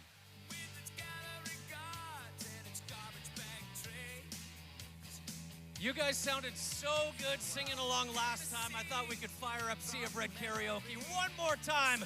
Who feels like singing along with Bon Jovi?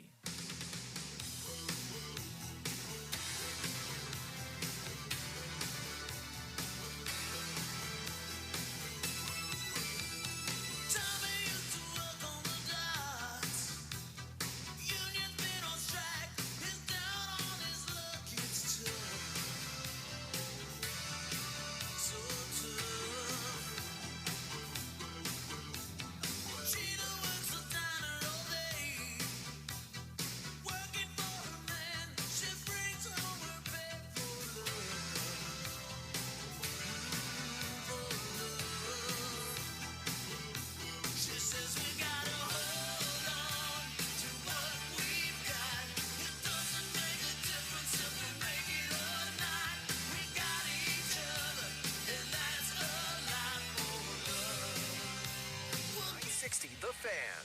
A little bit less than 5 minutes remaining in regulation time here at the Saddle Dome. First game in this building of the 2025-2026 season. The second to last season for the Flames inside of the Sea of Red, at least this Sea of Red. There'll be a new one across the parking lot. Scotia Place set to open in 2 seasons, and they're making a ton of progress. What was just a huge hole is now full of concrete and a bunch of other stuff, Nick. Yeah, it's been neat to see. I mean, I wasn't down here very much in the summer, but just how much headway they've made. It has to be exciting for the guys driving by that and seeing, just thinking of what that building is going to look like. I will warn fans, yes, if you're coming to the split squad game next Sunday or another preseason game, especially if you're coming to a regular season game, give yourself a little more time to get here, because with the new rink going up, there's a lot of construction. There are some roads closed. Traffic's been a bit of a mess around here, so just give yourself a little bit of breathing room to get here on time. Here's Suniev twisting and turning on the fireboards. Does a great job protecting the puck and plays it to Brustevich. He throws it into the near quarter looking for Bell, and he finds him. Bell slides it down low. Celia turns to his right, moves it far corner over to Suniev, who saucers it left point. Ends up bouncing off the blade of Moran's stick, but he's able to hold it in on the line and get it in deep again. Battle forward in behind the net as Suniev gets taken down awkwardly by Aki and is back on his feet as the Flames chase the puck back into their own territory. Here's Suniev, left wing side to King. Backhanded in behind Day's net. Flames sneaking a change with just under 4 minutes now left in the third period and leading the Oilers 5-4 in this next-gen showcase. Battle along the end boards and behind the Oilers net. I guess that'll be one of the big questions for the Oilers again this season. Will they get the goaltending they need to potentially win the Stanley Cup? Went to the final in each of the last 2 seasons. And all eyes will be on Stuart Skinner. Or will it be Stuart Skinner? I think so. It was Gritton with a shot wide of the Oilers net. Skinner has proven that he can play at a high level. He just has to do it consistently. Of course, the Flames very comfortable with where they're at as far as their #1 goaltender goes. With Dustin Wolf locked up for the next 8 years after that 7-year extension that he signed on Tuesday of last week. I guess the question for the Flames is who's going to back him up? Oh, exactly. And that's, we talked about interesting storylines heading into camp. That's a big one, is who's going to be the second string. Battaglia trying to give the puck to Brisson, but he misses him. The Oilers are going to hold the puck in. Still got their goaltender in the net. We'll see if they pull. Day down by a goal with now just over 2.5 minutes remaining. Oilers are on the attack here. Puck is thrown into the near corner by Aki. Hurtig with a good stick, able to poke it away from Savoy, who was out in front. And here comes Battaglia out to center. Battaglia, it's cut off by Mariala as Flames will make a late change. The Oilers trying to catch them on it as Savoy boots the puck into the Flame zone, and Verstevich hustles back to get it. Verstevich ahead to Silja. Silja pickpocketed. And Mariala is back into the Oilers zone. Woodall give it to Aki. Throws it in reverse. Bell keeping an eye on him. Aki moves it up the right wing side to Savoy. Savoy muscles it in front. Here's a shot by Howard. Stop, rebound. Whacked wide by Mariala, and he had an open net. And now Aki with a shot fought off by Sergeyev as Day heads to the Oilers bench. They almost got caught with too many attackers. Puck right into the skates of the player who had come on for the goaltender. They get away with that one, though, and now Suniev steals it. Suniev shoots it. But that shot was about 100 feet over top of the Oilers' empty net. No, I like that Suniev went for it, at least. I mean, you're in a position to take the shot. You may as well take it, but we've talked about what these organizations are looking for from these young players in these games. It's the skill, the creativity, the willingness to make plays. And now, I mean, 1.5 minutes left in this game. It's a tight game. What do the details of your game look like? If you're the Oilers, you need a goal. Who's going to be able to step up and make that happen? And for the Flames, it's who can shut the game out and ensure that they come away with a win in this one. So, while it may seem like a small thing in the big picture, there's no doubt that, the people that are making the decisions are watching the players closely in a situation like this. It's been a fun weekend, though. A total of 20 goals scored so far. We've still got 1.5 minutes plus remaining in this game.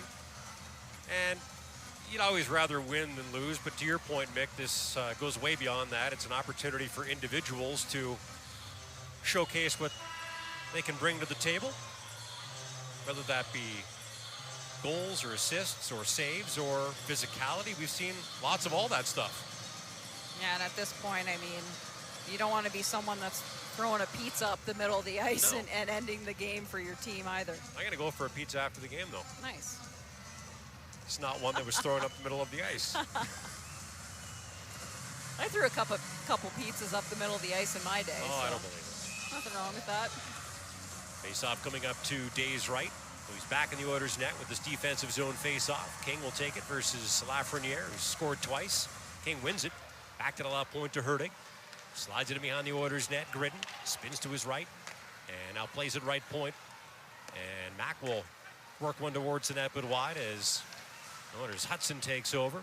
He scored late in Friday's game. We'll try to do it again today. Here comes Lafreniere across his blue line to center. Lafreniere fumbles the puck as he gets to the Flames line, and the Oilers are called offside.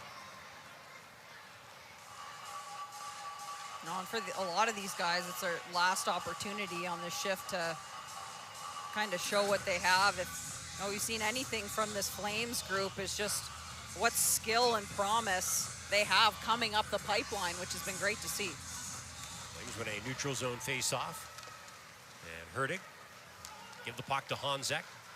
Honzek tries to leave it behind for King, who gets cut off by Lafreniere. We're into the final 60 seconds of the third period. The Oilers would love to get their goaltender Day to the bench and an extra attacker on the ice, but the Flames have them hemmed in here. There's Howard dangerously skating in front of his net. He circles and now has some time and space and will scurry across center, but he gives the puck away to Honzek, who shoots the empty net, and he misses it by about 2 feet. Silja will catch up to it behind the Oilers' net and feed it in front. Bouncing puck off a skate, and Day swats it out of harm's way. Now 1/2 minute remaining in the third period. Here's Pitlick ahead to Hudson.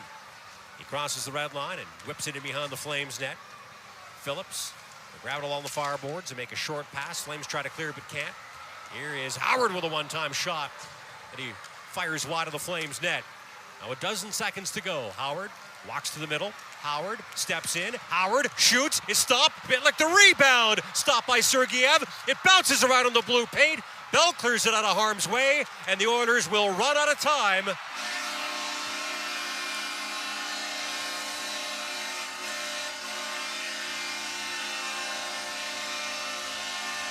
As the sea of red rises here at Scotiabank Saddledome, the Flames sweep this next-gen showdown.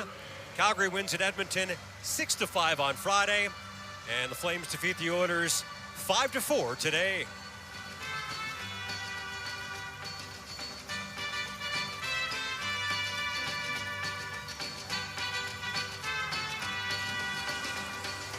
I fell into a burning ring of fire. I went down, down, down, and the Final score flames this went afternoon, higher, and it Calgary burned, 5, Edmonton 4. The ring of fire, the ring of fire. The taste of love is sweet when hearts like ours meet. Once again, final score this afternoon, Flames 5, Edmonton 4. And again, when it comes to scoring, there is lots of it.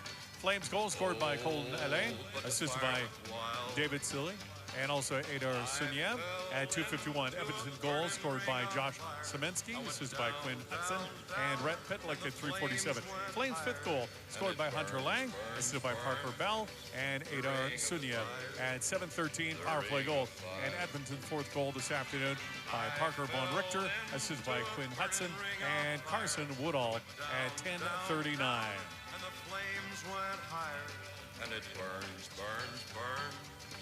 The ring of fire, the ring of fire. All right, Flames fans, it is time for this afternoon's Sportsnet 3 starts of the game. Selected by Pat Steinberg from Sportsnet 960 The Fan. Third start tonight from the Edmonton Oilers, number 54, Tommy Lafreniere. The second start tonight from your Calgary Flames, number 95, Carter King.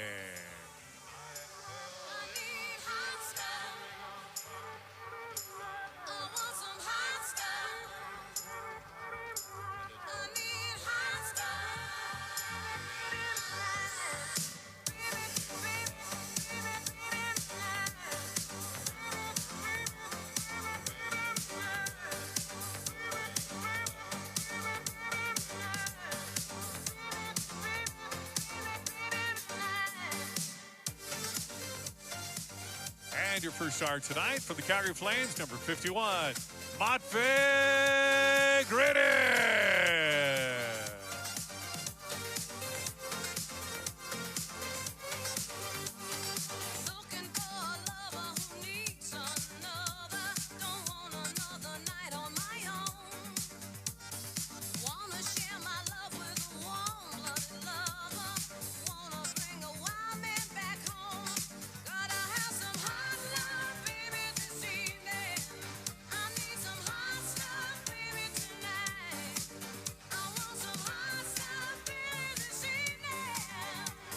From all of us here at the Calgary Flames, we want to thank you for joining us for the Next Gen Showcase. Incredible showcase tonight. Calgary Flames kicking off the 2025-26 preseason schedule right here at Scotiabank Saddledome next Sunday, September 21st, in a split squad matchup against the Edmonton Oilers. Puck drop is 6 o'clock. Note that 6 o'clock. On behalf of all of us here with the Calgary Flames, my name is Beasley saying so long. Enjoy your night and get home safely. We'll see you next time.